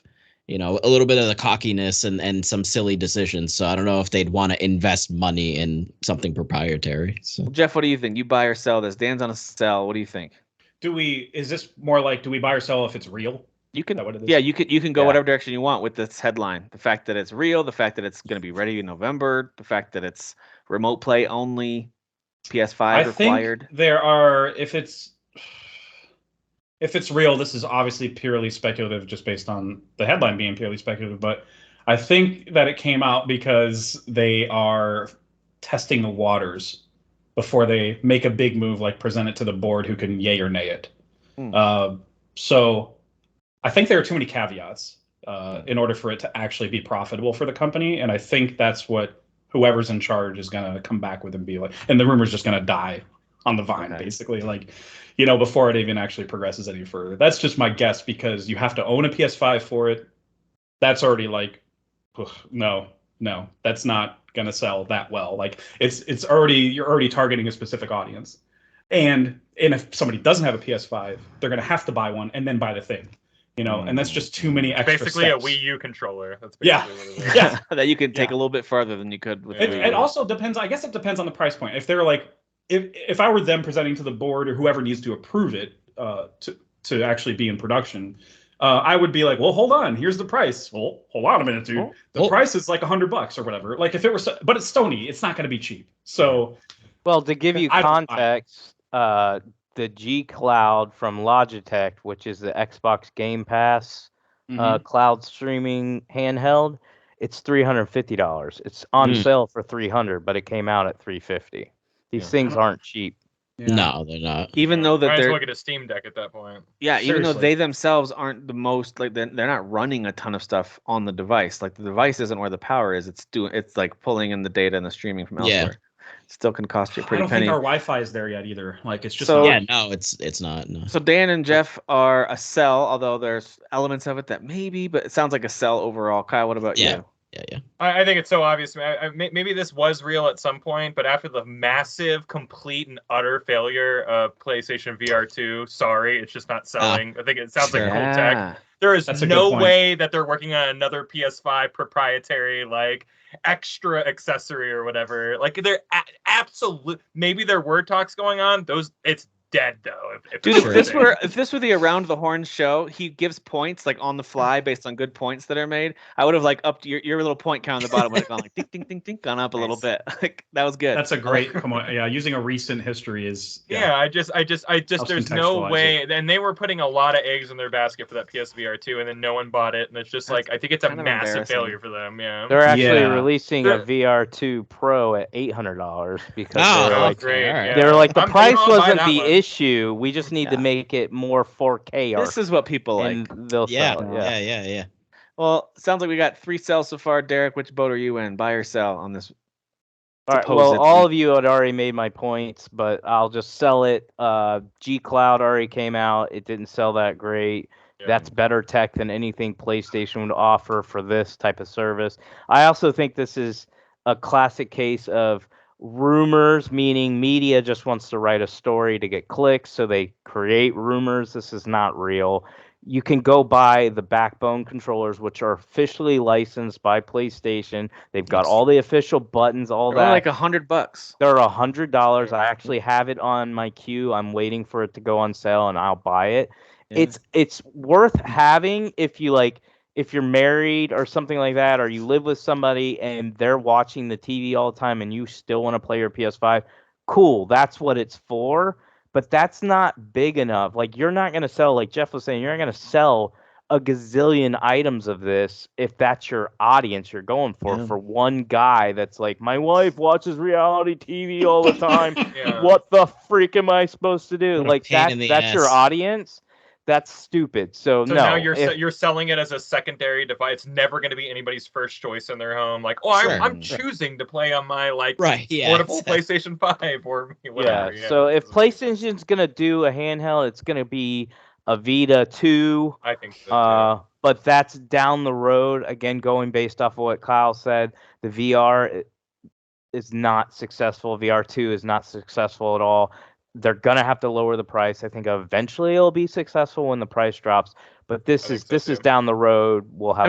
As successful as novelty add-ons can be, right? Yeah. I don't think. Yeah, that's what I mean. Be it's more not successful than it is currently. Yeah. I think we'll get a PS5 Pro before we ever get any actual. We're definitely. I think we're in the works of getting a PS5 Pro and Series X Pro in the next year or so. I would say 2 years, actually, like 2 or 3. Oh, I don't want it. I'm with Kyle. Like I don't. I'm good. It. Yeah, it would be another headache for buyers. Can you imagine how many Digital Foundry is just going to start another channel that's just strictly all. They have to compare 17 different consoles, because they're all in the same gen. No, screw that, dude. That's so stupid. I could see Microsoft doing it first because they're being hindered by the Series S, which is becoming more and more of a problem for developers. It really is. But I do not see Sony. What do they care? They're selling out everything, and it would be so crazy to me if they in 8 months announced a Pro. But it wouldn't surprise me either. I would just find it to be Microsoft's just gonna come out and be like, no, for real, guys, this time we're finally the most powerful. It'll be the Xbox Series Y. We are flopping those chairs. Right. I still think it's hilarious. I still think it's hilarious that they actually are the more powerful console, and yet most games, I'm talking third party, I'm not even talking first person, run better on PlayStation 5. I find that absolutely crazy. That's embarrassing. That was the same with 360 versus PS3. I mean, things were better on the 360. PS3 was hard to develop for. That was just a reality for a long time, at least. That was just the way it was. I own a Series S. I think it's a pretty cool system. It is killing Microsoft right now. Yeah, it is. So I'm with you guys. I think this is Lord and Savior. It's because of him. You're welcome. Jimmy Ryan. There he is. I really am a pony now because because of him. He's pretty awesome. What other option do you have at this point? It's you don't have a choice. Yeah, listen, exactly. The U-Bowl of CEO game companies. He's here to Uwe Boll. How dare you? How dare you? How dare you? He's here to fight for you, all right? He's got the gloves on. So was Uwe Boll. He fought his own fans. Yeah, those two. In the boxing ring. He did fight. He did. What a cartoon character. All 5 of them, Kyle. All right, I'm with you guys on this being a sell. I don't think this is going to happen. I think it could have been a pitch internally that was legitimately leaked of hey, this is something being talked about. That wouldn't surprise me, but it would surprise me if it's actually in development. So I think someone took a pitch idea that was legitimately leaked and turned it into a thing that's being worked on. If they're not talking about some sort of portable device that's actually legit at all, though, that would be so surprising to me. I think that those talks are going on all the time. I'm just really surprised it's actually bring it up once a quarter. Yeah, I just don't think it ever evolves beyond that. Microsoft that surprised me that hasn't come out with any type of peripheral. They've talked and showed and rumored tons of stuff, and they've never done anything. It would make their subscription so much more appealing. If one worked well, they probably would have responded aptly. You know what I mean? But all of them failed. Because they had the reality. But Game Pass is the most convenient service as far as gaming subscriptions go, in my opinion, and it's lacking the on-the-go feature. Which if they could figure that out. I've heard apparently the G Cloud works amazingly. I was actually going to buy it for Xbox. This was only strictly because Eli was constantly using my Xbox and I was having trouble playing games unless I played on PC. And I was going to buy it so I could watch sports and play Xbox games on this G Cloud. And apparently it works amazingly. But the price, I'm I cannot justify paying, even on sale, $300 for what? You're not... It's not its own isolated handheld. It's just streaming stuff. It's a shell with streaming technology in it that streams something. Yeah, I'm with you. I'm with you there. I've got plenty of handheld devices that are doing great with this, with the deck and the Switch. I'm good to go. Exactly. But it would be cool to have Game Pass games on the go. Definitely. All right. So a couple other quick headlines we'll go through. We might circle back to doing a buy or sell feature in the future, especially if there's a major rumor or thing that could go either way. That's where I kind of like to get everyone's take on different things. But here's just a few things that might just be interesting to me, but maybe you'll care. There's a Might and Magic spinoff called Clash of Heroes that hit PC and actually Nintendo DS a long time ago. It's one of my favorite like puzzle RPG type games where you actually stack units according to color. They're usually like bright yellow, red, blue, that kind of thing. And then you send them off against the enemy through their units and try to take down their HP. So I thought that was I still think it's a super fun little strategy puzzle RPG game. And it's coming to Switch, PS4, PC. It's going to have all the DLC and all that stuff. So I think it's pretty cool. Yeah, the response I gave you in the show notes was just a canned response. Okay. That Google Drive gave me like a smiley or thanks or an okay, and I was like, okay is pretty funny. Okay, it's pretty good. Yeah, like I acknowledge that you said a thing, but exactly. It's supposed to come out this summer. I do think if you like puzzle kind of RPG strategy games, then you should give Might and Magic Clash of Heroes a look. It's a really surprisingly fun game that holds up. All right, PS Plus Essential Games for May has been leaked. I don't know if this has been confirmed yet or not. I don't think so. But that would be this week if it's going to happen. And that's Grid Legends, Chivalry 2, and Descenders. And then the ones from April were Sackboy, Meet Your Maker, and Tales of Iron, which if you haven't gotten those yet, go grab those because at least two of those I think are worth trying. And Sackboy and Tales of Iron. Meet Your Maker is fine. It's just kind of not my thing. So, yeah, there you go. Go get your free games. Don't forget to add those to your. You can just add them to your library. You don't have to download them. Yeah, exactly. Add them to the library. I know there's lots of PC games that need patches. We've talked about this a lot, whether it's new releases or re-releases. But Last of Us Part 1 is getting a pretty major patch. I think they've already been patched a few times, and some people are having a fine time with it. But it sounds like they still need to fix some textures and all that kind of stuff, resolution. And so they're working on just general optimization. Yeah. Yep. Did you guys watch the Twisted Metal teaser for Peacock? I did. Very teasery. Very much nothing. It's Anthony Mackie basically being Anthony Mackie in the cockpit of the car. And I don't understand like what character he's supposed to be. It's nobody. It's a new character. He's Captain America. Yeah. Captain Falcon. He's Captain Falcon. Yeah. I just don't know. I don't know how well his type of personality fits in that world, which is extremely dark. Like even the humor is dark, so it's not like lighthearted. I don't even particularly think he's like leading man material personally, but we'll see. He's a little overly sincere and serious pretty much all the time. So he's good sidekick material for sure. He's great sidekick material. Yeah. He's a good actor in general, but just not my fave. I'm definitely gonna watch it. I'm a big Twisted Metal fan. Will Arnett is gonna be in this. I want to see what it is. Actually, there's a whole cast that's like actually quite impressive. Let me pull it up because I looked at the list the other day and I was like, I can't believe all these people agreed to this show. You know, with all the wacky characters, Anthony Mackie, and he'd be a good choice for this. Might be kind of like the straight normal man who's supposed to kind of like his character name. His character name is literally John Doe, and he plays a talkative milkman with amnesia. Sure. Yes. That's a pretty Twisted Metal-y character, though, to be fair. That is pretty Twisted Metal. Yeah. And actually, man, that's funny. This is being this was created by the guys. I think this was done by the Rhett Reese and Paul Wernick, the guys who wrote like Deadpool. I was just gonna say, if you actually look at how they describe his character, it sounds like Deadpool. Right. He's like overly talkative, and then if you piece that together with how he's talking in the teaser, he's totally doing like a Ryan Reynolds vibe. So they write really well for Ryan Reynolds. He can pull that out. Then we have Stephanie Beatriz, who is she was in Brooklyn Nine-Nine as Rosa, I think was her character's name.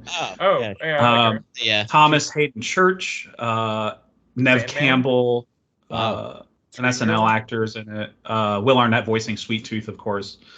Samoa Joe, to hear that voice, is actually playing the physical part of Sweet Tooth, and I like that guy. He's who is Chris Pratt going to play? I think he's going to play one Mario. of the wheels on Callisto. the car. He's played Callisto. Oh. No, they got the guy from Funhouse to play Callisto. He's like, who am I again? What's my name? God, thank you for sharing that, Kyle, in the chat. That was so funny. So good. All right, so actually that's- did them pretty good. Too. Yeah, I know. Like, I don't know who he they is. recreated the entire opening of Twisted Metal 2, and it was actually perfect. Yeah. When Stop is motion and the everything. Yeah. Twisted Metal show scheduled to launch? Is there a release window for that? Wasn't it July? July? I think that's the same day as Witcher. One of the Witcher parts, part 2 or part 1. That'd be part 2 of season 3. Of the Okay. Okay. So yeah, it'll be the same day as that. Yeah. When's Witcher? But it'll be a launching? premiere. It It's not launches the in full- June. Part June 1's and in July. June, and part 2 is in July. 5 episodes. Oh, I of just 3 episodes. assumed it was going to be December. I saw like news They had about the first it. 2 seasons, yeah. Yeah, so Yeah. I just assumed we were talking about Yeah. December Yeah, that show's 2023. just trying to get by. Well, it has what it Yeah. has. So. Yeah. And I Yeah. think the Peacock TV model is to drop like 3 episodes and then do weekly. So I think that's what they're going to do for this show. That's just my Yeah, guess. I still think, not that there's nothing really about The Witcher we're talking about, but I still think The Witcher should wrap up with season 3 and let that be a 3-season experience for that show. I And agree. Yeah. do something yeah. different. But And then recasting? recasting Geralt is stupid. So like basically the Witcher world is so huge that you can just do something called The Witcher, like Blood Origin. You can do Witcher subtitle and then have it with boring ass Liam Hemsworth. So I mean, come on, I solved you the can just call it The Witcher Hemsworth. Just call it that and let Witcher, it be the boring Richard, Hemsworth. not quite Thor. Yeah. not quite Thor. Almost, yeah. Almost Thor. Yeah, what can you do? Listen, it sounds like Sony, there's some good news there. The PS5 could break their annual console sales record during this fiscal year, which is not be a surprise. They're much more available now, but they're still selling like crazy. So yeah, it's one of those Jimmy's back. sales figures. Hey, that's got- Jimmy! Jimmy, congratulations. Are you guys on talking about He's it? kind of great- frothing at the mouth a little bit. That's weird. Yeah. Congrats. Yeah, on he's the- just on getting the, tired of knocking out success. Xbox and Phil over there. You know, he's just beating the shit out of him. I'm just glad you didn't make a PlayStation Series P or whatever to like Yeah. a dumber piece- version. Oh, They the would've piece called- coming. A they dumber would've version called of the that too. PS5. Yeah. Oh, the P's coming, guys. The P's coming. Oh, No, they did Things it the coming. smart It's coming way, down and they the made pipe. it $100 cheaper. They Jason made it Statham sounds like digital, Jim but Ryan. it's just as powerful. So Right. I really think that they're everything they did as far as console wise, I feel like they nailed was a it. good I know strategy. Microsoft's kicking themselves seriously. Like, if we would have just done that, we would be solving so many problems. Starfield would have been out; it would have been running. Yeah. But no, we had to.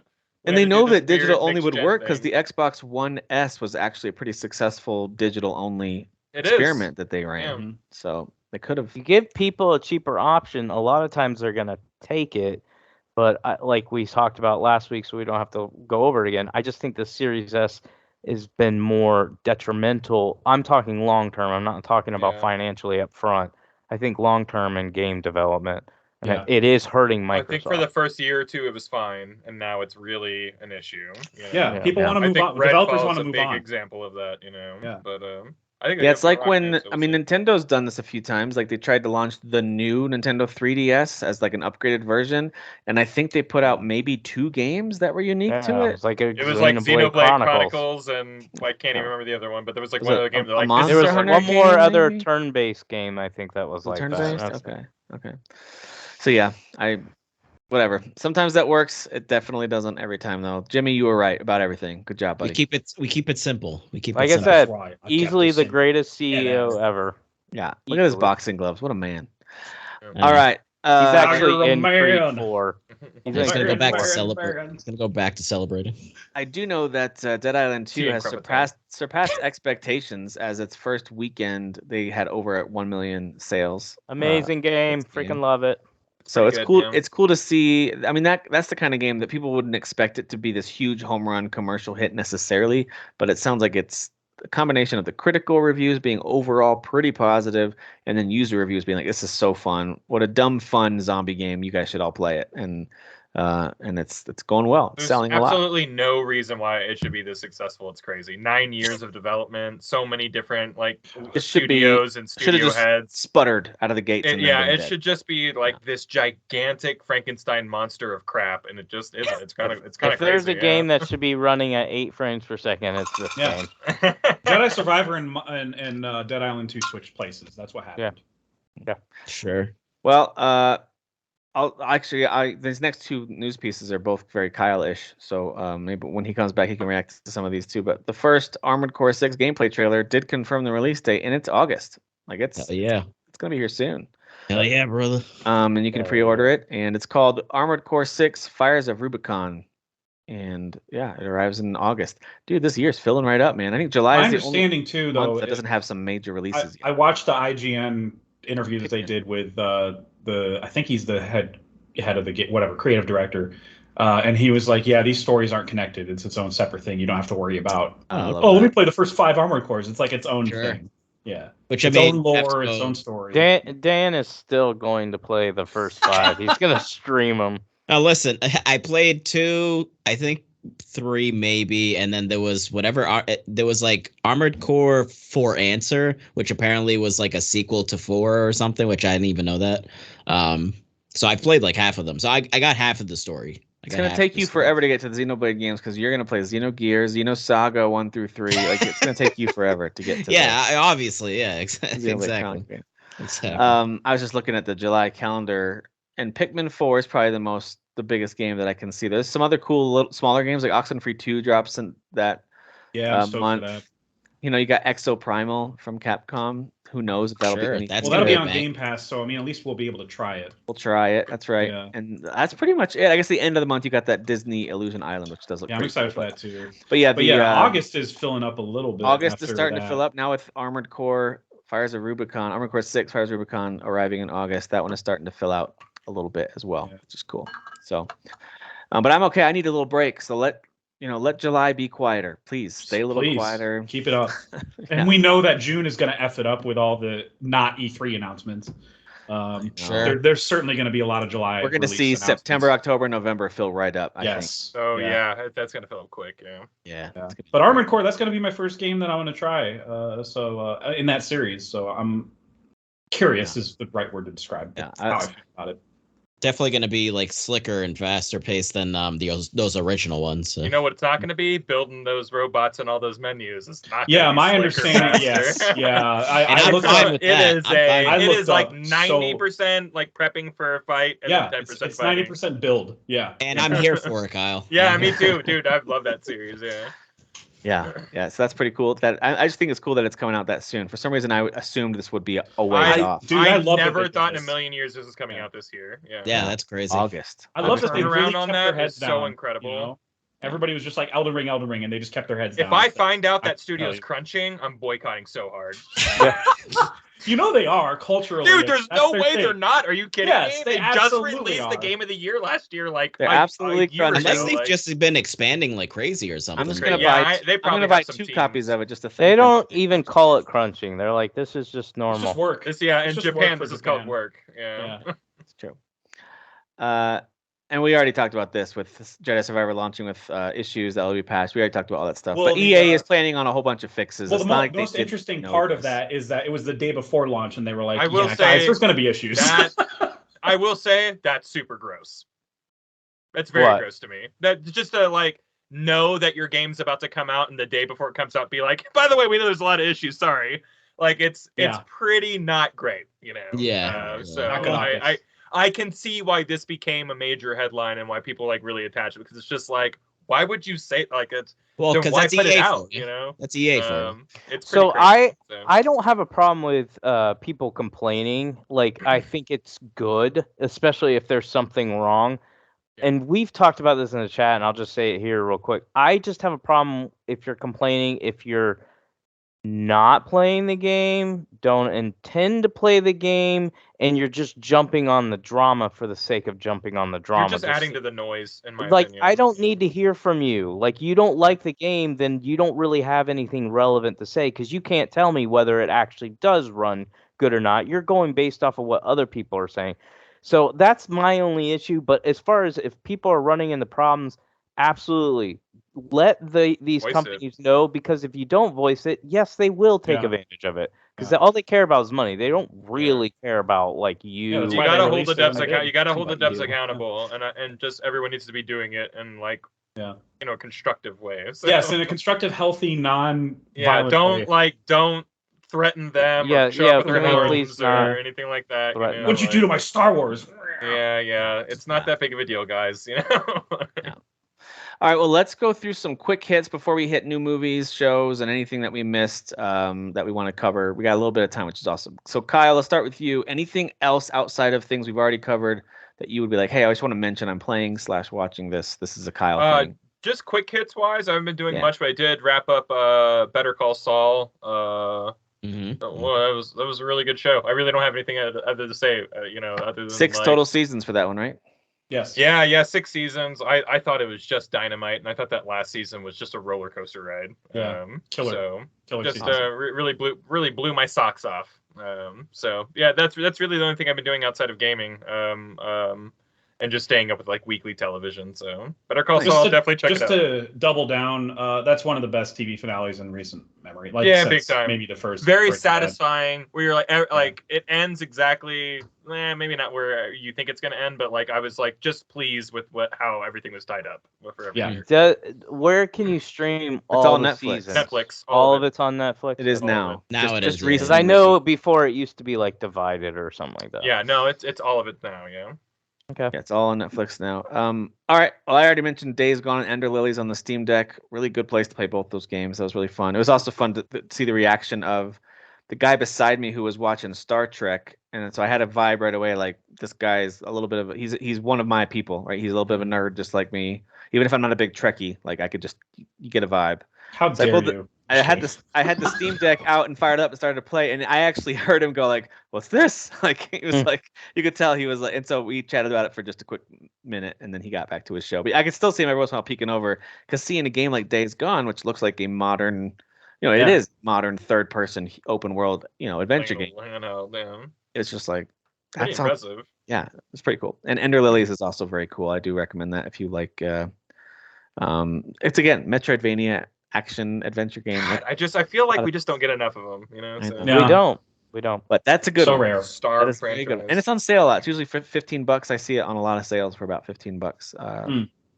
You bought the full game, or were you playing demo?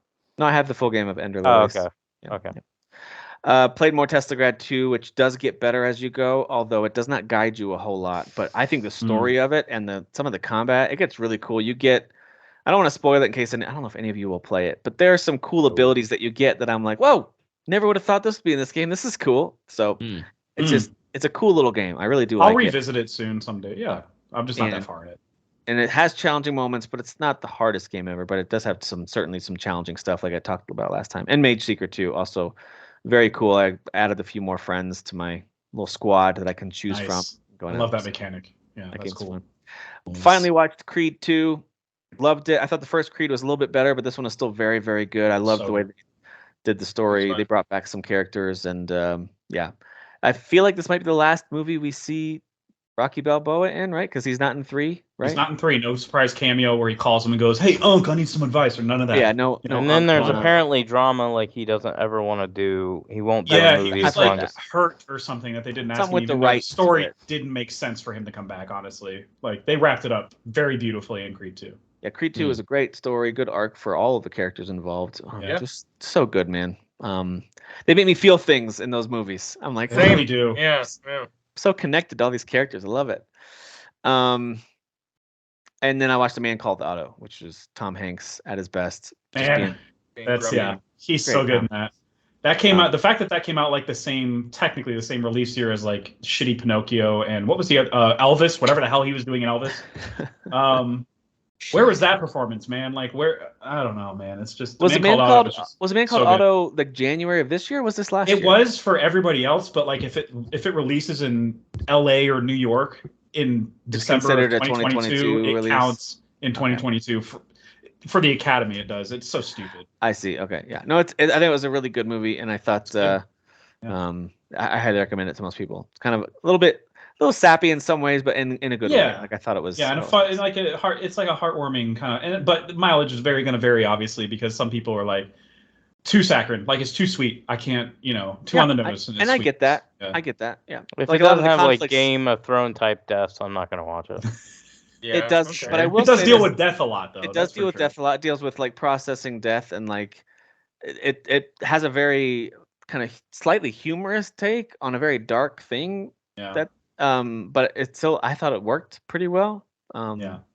Anyway, I thought it was good. Poor guy's just trying to kill himself. Just let him do it. I'm sorry. Jeez. I'm just kidding. That is dark. That is. That's the story. That is the story. It's funny. Yeah. And I love the actress who plays the neighbor. She was so I'd freaking never seen her charming. before. She's good. She's so and lovely. the fact that her husband was so stupid and with everyday stuff was so great. Yeah. That was. I do feel like a lot of us are going to be kind of like Otto as we, maybe 30 years from now. I already am now. What are you talking about? I know, maybe 5 years from now ish, but like, I could, We're just like, these are the rules. Why are all my neighbors such idiots? That's kind of going to be Jeff, what are some of your quick hits? Still, I mean, when am I not playing Clone Hero? I'm still playing that game. It's like 8 songs a day. I pretty much do. It's so fun. Nice. It's just the nostalgia trip I desperately needed, and I didn't know I needed it.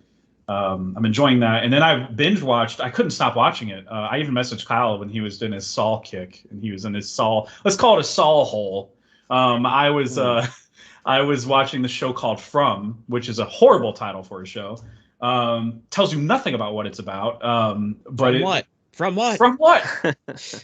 But it stars Harold Perrin. I don't know how to say his last name. Perrineau, whatever. Oh, but he played the guy who screamed Walt a lot in Lost, and Michael. That's his name. Michael in Lost, and he was Link in Matrix 2 and 3. More importantly, Link in Matrix. Most importantly, he was in Baz Luhrmann's Romeo and Juliet, Leonardo DiCaprio. Tim is right. Most importantly, he was. He was Mercutio. But continue. That's perfect. Yeah, I'm glad you remember that. Yeah. I don't know where that came from. You rattled all that off like you were waiting for me to say it. Right there. I don't know where that came from. The way that they explain the rules of this show is really cool. It's a sci-fi. I use sci-fi extremely loosely. There's very little sci in the show, but it's a horror show as well, where this entire town is kind of an under the dome or whatever the hell that show is called type concept, where people that are travelers just keep getting stuck in this town. Like they'll just like be driving and then suddenly they're in this town, and they'll keep driving in a loop where they keep ending up back in this town. It's kind of like a mysterious town that people keep ending up in, similar to The Island and Lost. There's a lot of similarities here. There's actually some of the same directors and writers are involved with this show, and you can tell because every show ends on a cliffhanger and you're like, what's next? I gotta see the next episode. But unfortunately, it's a weekly show, so sorry, you're gonna have to wait. All right, but yeah, it's really cool. Like the premise is Silent Hill, basically, where at night it's on a new streaming service. MGM. It is. Get out of here! MGM I'm not gonna Plus. watch this. Yeah, you can. Don't get me wrong. You can totally legally download it. I'm just saying, because I'm not subbing to that. But the first season was on Amazon Prime until recently. I think it'll probably be back again someday because Amazon owns MGM now. So it'll be back there soon, surely. But that's where I watched the first season, and I couldn't stop it. Within 2 days, I finished it. I hope Amazon mercy kills that streaming service and just for real, dude. Amazon. It's time. Merge it. That's the point of the acquisition. Merge it. But yeah, there's other people that I recognize some faces, but for the most part, it's a whole new slew of actors to me. And monsters come out at night and start wasting people, and it's a real joy to watch how brutal it is. It's so brutal. And the monster stuff is very interesting because they're shapeshifters. They come and they present as human, and they're like trying to befriend you and stuff. And then when the monster side of them comes out, it's a lot. And it's great though. Yeah, it's fantastic. Couldn't stop watching it. And now it's in season 2, just premiered. Nice. But yeah, I love that show so far. And anything else I've seen? These are shows that came out actually last week, but obviously last week was an incredibly busy week for games, so I put them on the back burner. But like, there's a show where Rachel Weisz plays two people, plays twins, and it's called Dead Ringers. This is a Amazon show. It's a remake of David. Am I saying that right? David Cronenberg? Is it David? I always confuse him and his son. It's a David Cronenberg remake. That's a movie that stars. God, I can't remember. Was it Tim Robbins? I can't remember. It stars somebody as in the male version of the role, but they recast it as Rachel Weisz, and she goes by the same character names, and she also has the same exact. Fantastic. She's basically the same exact character, where both of the twins play gynecologists and they run a practice together, but they also have a lot of messed up motivations, and have no problem getting sexual with their patients, and it's very weird. It's a very weird, interesting Cronenberg type show. I'll be honest. I'm super out, but I'm glad you're having fun with it. Oh, do not watch it when you're eating. Super out. Say that. I told Kyle that, and he was like, "Well, yeah, it's a Cronenberg remake. Get out of here." Yeah. What do you expect? And I was like, "You're not showing up to the Fly, going like, I'm gonna eat this steak dinner." You know? Yeah, exactly. There's a lot of very visual stuff going on. There's some extra butter on this popcorn.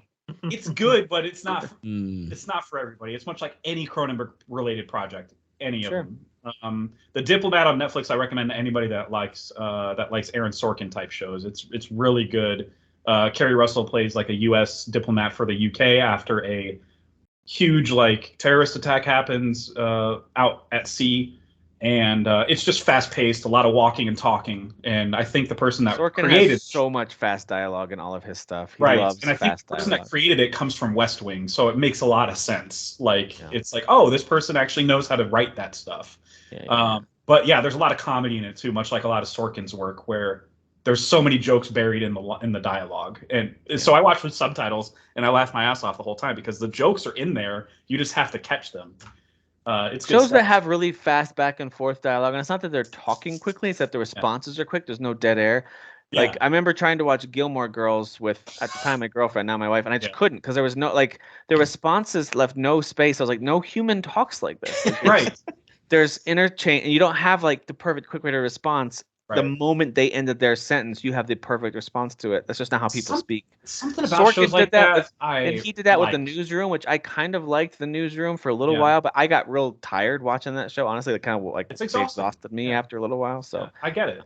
I get it, but I love those type of shows. Like even the person that I've never watched Gilmore Girls. They have an appeal to them. They have an appeal to them. But the person that did Gilmore Girls moved on to The Marvelous Mrs. Maisel, and I love that show. So like I get it. Like, and it's the same thing where they're quippy, very quippy and very fast.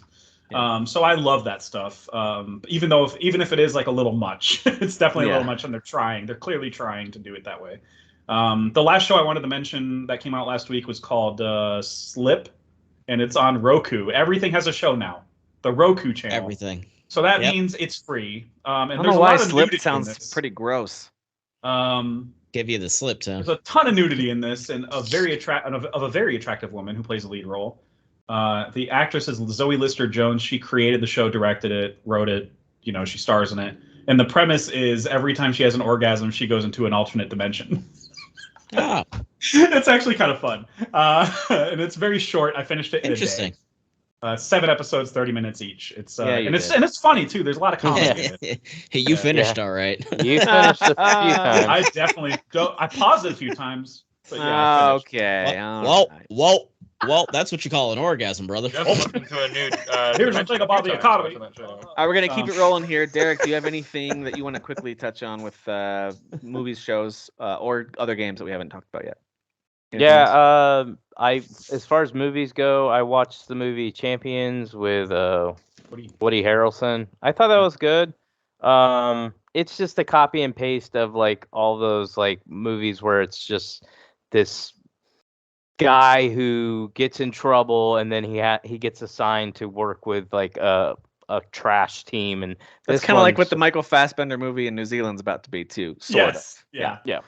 So, but I thought it was good. I guess it was done by one of the Farrelly brothers, and I always liked the Farrelly brothers, so I didn't know that going into the movie. So, but I enjoyed it. I also saw in the theaters Sisu. I thought it was decent. I think I was going into it with the wrong expectations. I wanted, a John Wick type movie set in, old school times, and it's not really that. I didn't think it was bad though, but I didn't love it.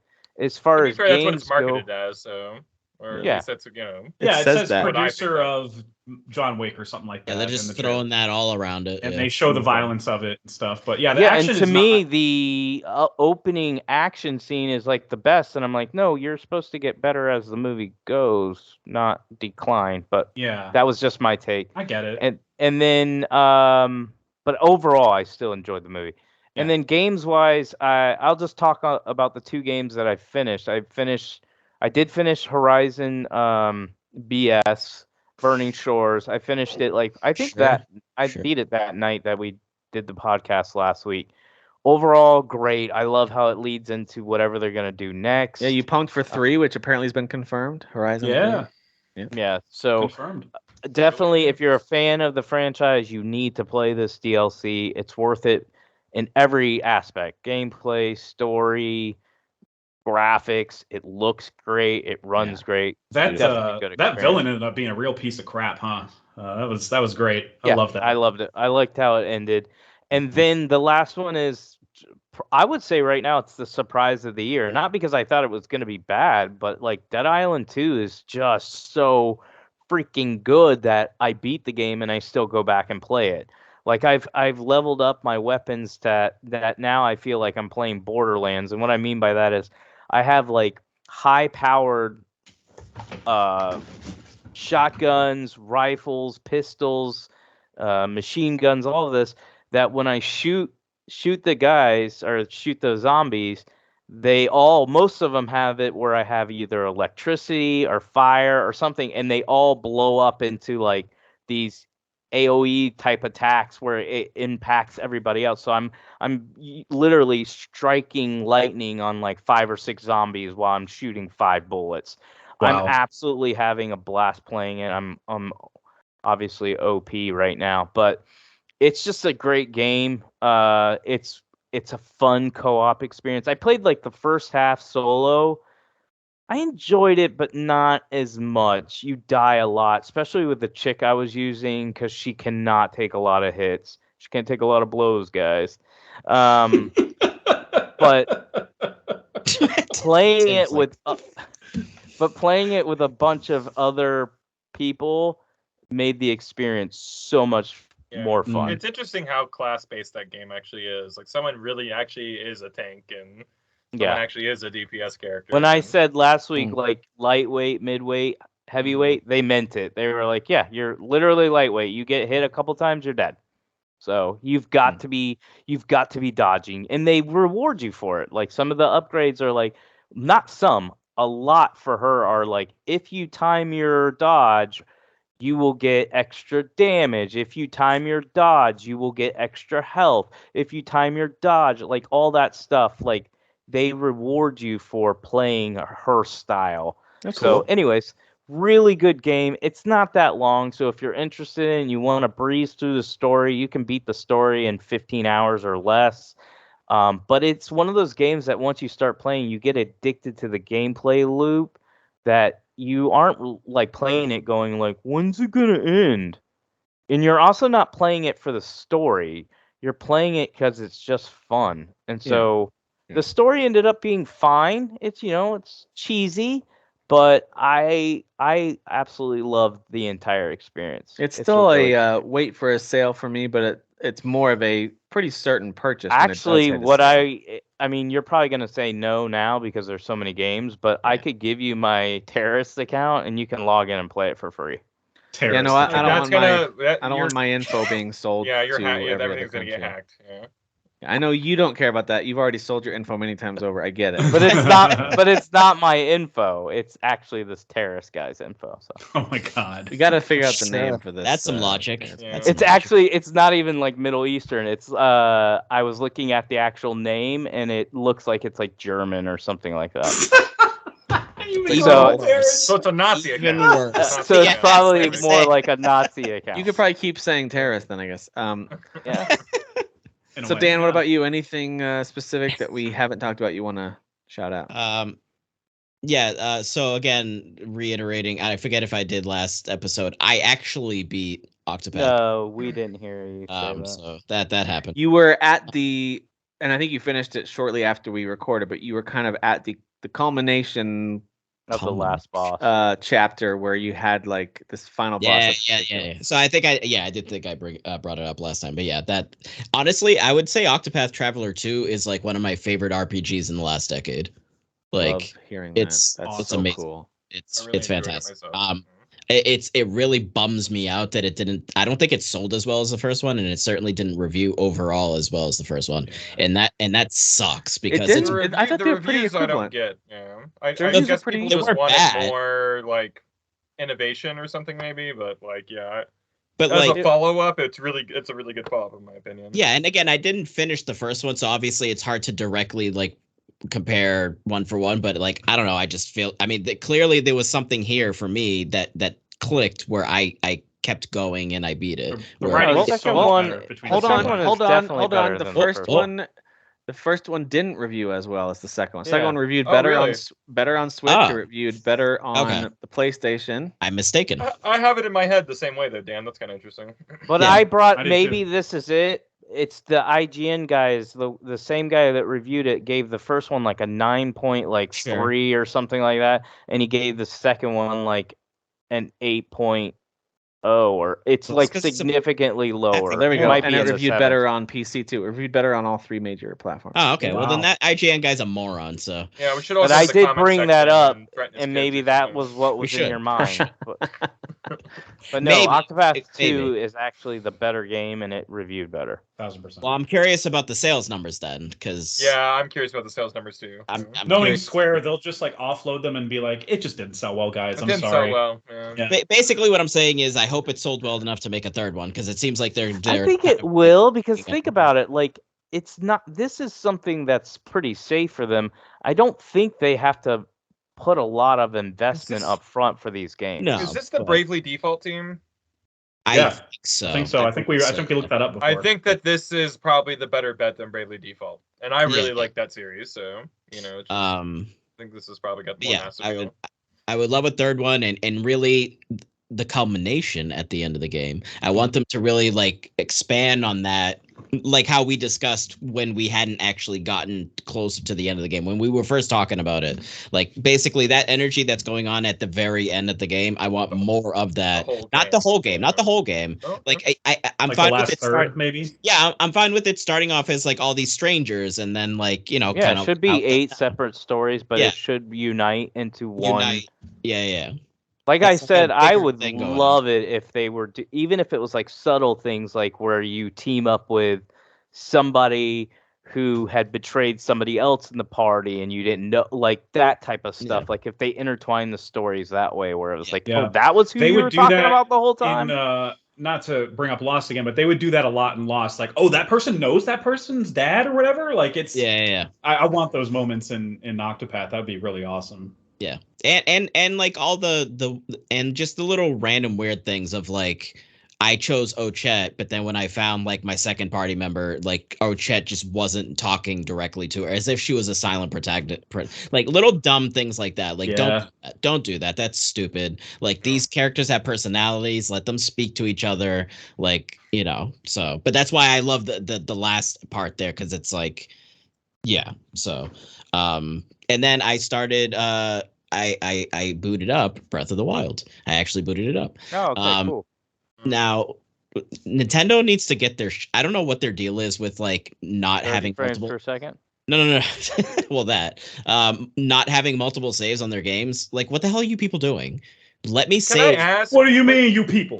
What do you need multiple ones for? Can I like? And that's not a criticism. Like, what do you need them for? So I booted up my game, and I was just kind of getting acclimated to the controls again. But I was like, you know what? I kind of feel like wanting to do the beginning of the game again, just to kind of like get that like beginning game feel. So you can and play kind of- it and then jump back into your Yeah. So ahead. what I did do is I switched over to the other profile we have on the Switch, which then you can start a fresh save. So that's kind of like the workaround, but like just let me do multiple saves. It's the same with Pokemon. Why can't I have multiple saves on Pokemon? I've never understood that. Because they only want you to poke at Yeah, once. I don't need to have like 14 Pokemon, like saves. You need one to get, but don't you? But it makes it easier you for the trading, like the early Pokemon trading. But yes. yeah.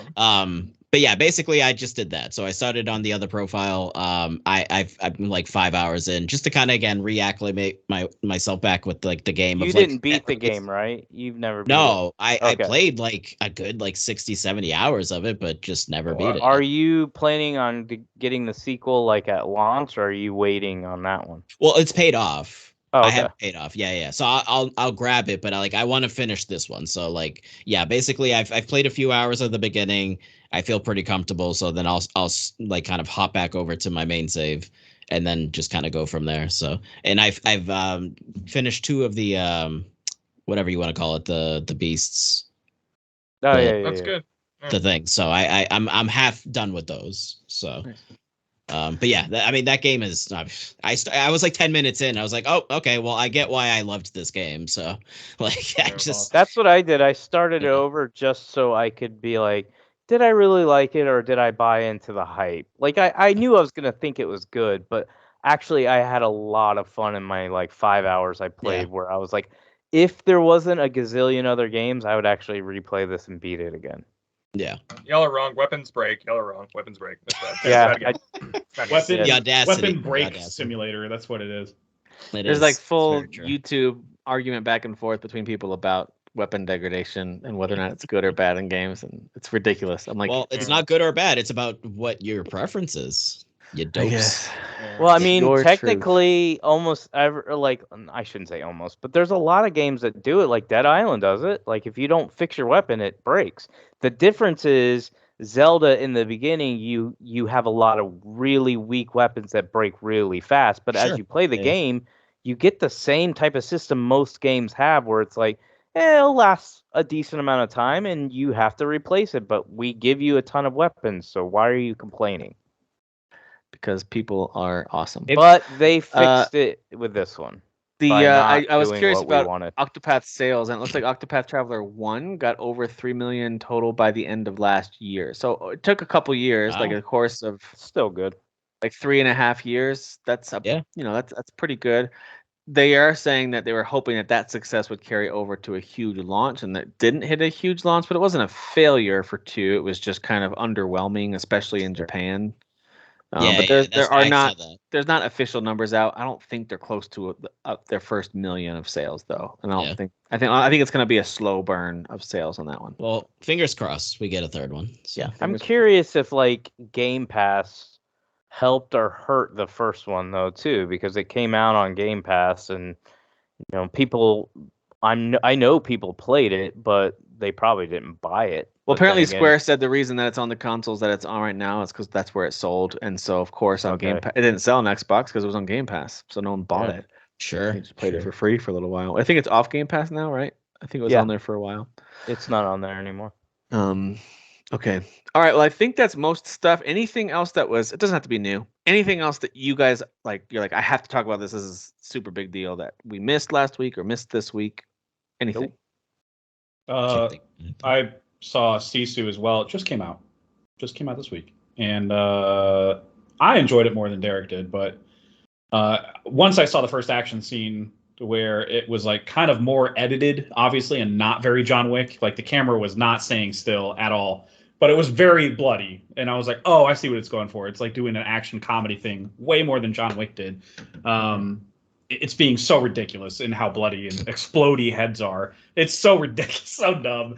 But like they say in a midway through the movie, there's like somebody explains who he is, and they're like, yeah, he's pretty much immortal. And I was like, that's so dumb. And then the fact, like, it's basically how many things can they do to this guy that he survives? And I get a laugh every time he lives through it. It's kind of dumb. But I would recommend it to anybody that likes gory, stupid, grindhouse midnight showing type movies that everybody in the theater was laughing at my showing. So yeah, I had a good time. You think they wanted people to laugh? I think so. Okay, I think so. Like it was pretty over the top. As long as that was a goal, but like you never want the unintentional laughs. Then you're I could just tell from the way they shot it, like and the fact that they had like chapter cards that looked like an old grindhouse like Western or something. They knew what they were doing. They're going for a vibe. They knew what they were doing. Yeah. Okay. And I also recommend if anybody that likes stand up, watch the new John Mulaney special on Netflix. He gets pretty vulnerable with his rehab experience. Yeah, I watched it. It was very good. Very funny. Nothing about his divorce though. Yeah, I found that to be interesting because that happened after rehab. So yeah, what happened there, buddy? I would like to know. It's very very out of nowhere. Meet Olivia Munn. Crazy thing. I won't at all try to recreate the bit, but he does have a whole thing where he was nervous about being recognized in recovery. I love that. But then once he got in there, that fear turned into something different because no one recognized him. And it was just such a funny way of him flipping that over. Like, wait a minute. I love the Al Pacino bit too. That whole thing is that was pretty funny. Just imagining somebody on the other line of the phone that's like, "Hi, how's it going? I'm sorry to hear about." It's pretty good. I liked it a lot. He's never been like to me top tier, my personal favorite comedians, but he's always solid. He's always a good time. So yeah, good writer. Yes. Yeah. Mostly a good writer more than a good performer. Yeah, he was. Yeah. The horse loose in a hospital bit is amazing. That's that's Donald Trump. It's basically he's talking about Donald Trump. So it's from the last stand. Oh, the one. Okay, I kind of remember. It's not the Comeback Kid, but the one after it. Yeah. That's or New really Kid in Town or something like that. Yeah. I know what you're talking about. There's a new Peter Pan movie out in Disney Plus. If you guys want to watch it, I'm just throwing it out there. Thanks. Can't pass any harder. Cannot pass any. It's by the guy that did the Pete's Dragon live action, whatever the hell that was. That everybody liked but me. My only thing from that was like, oh, the guy who plays Hook looks familiar. Oh, that's Jude Law. That's cool. And then I moved on with my life. I just love everyone being mad because it's like me, though. That's a great casting. That's like the most perfect casting in Peter Pan. It's a woke casting. You know, everyone's all mad because I didn't even notice. Peter Pan is trans anyway. Who cares? It's always been played by like a woman or something.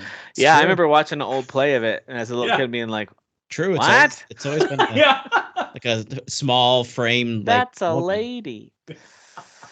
All right, guys. Well, hey, it's been a fun episode. A lot of good stuff that has come out. There's more to talk about next week. Of course, we have Redfall and a few other new games releasing, but we'll have more thoughts on Star Wars for sure, and some other things we're planning to watching. But thank you for being here for this week. This has been a good time. I recommend to everybody watching the week after next Current Cinema, because we're going to do a spoiler cast on Guardians of the Galaxy 3. Guardians, yep. The next big Marvel movie's hitting. Yep. Happening. That's what you call a shameless plug, brother. That's it. Yeah, go check out that. Go to Dapper_Chocobo for some streaming. Go to Current Cinema Podcast for some movie and probably TV talk too. Or mostly movies. So many movies to talk about, though. So yeah, check those out. Thank you guys for watching. Listen, thank you guys for being here. I know it's late, so I appreciate it. We'll see you next time.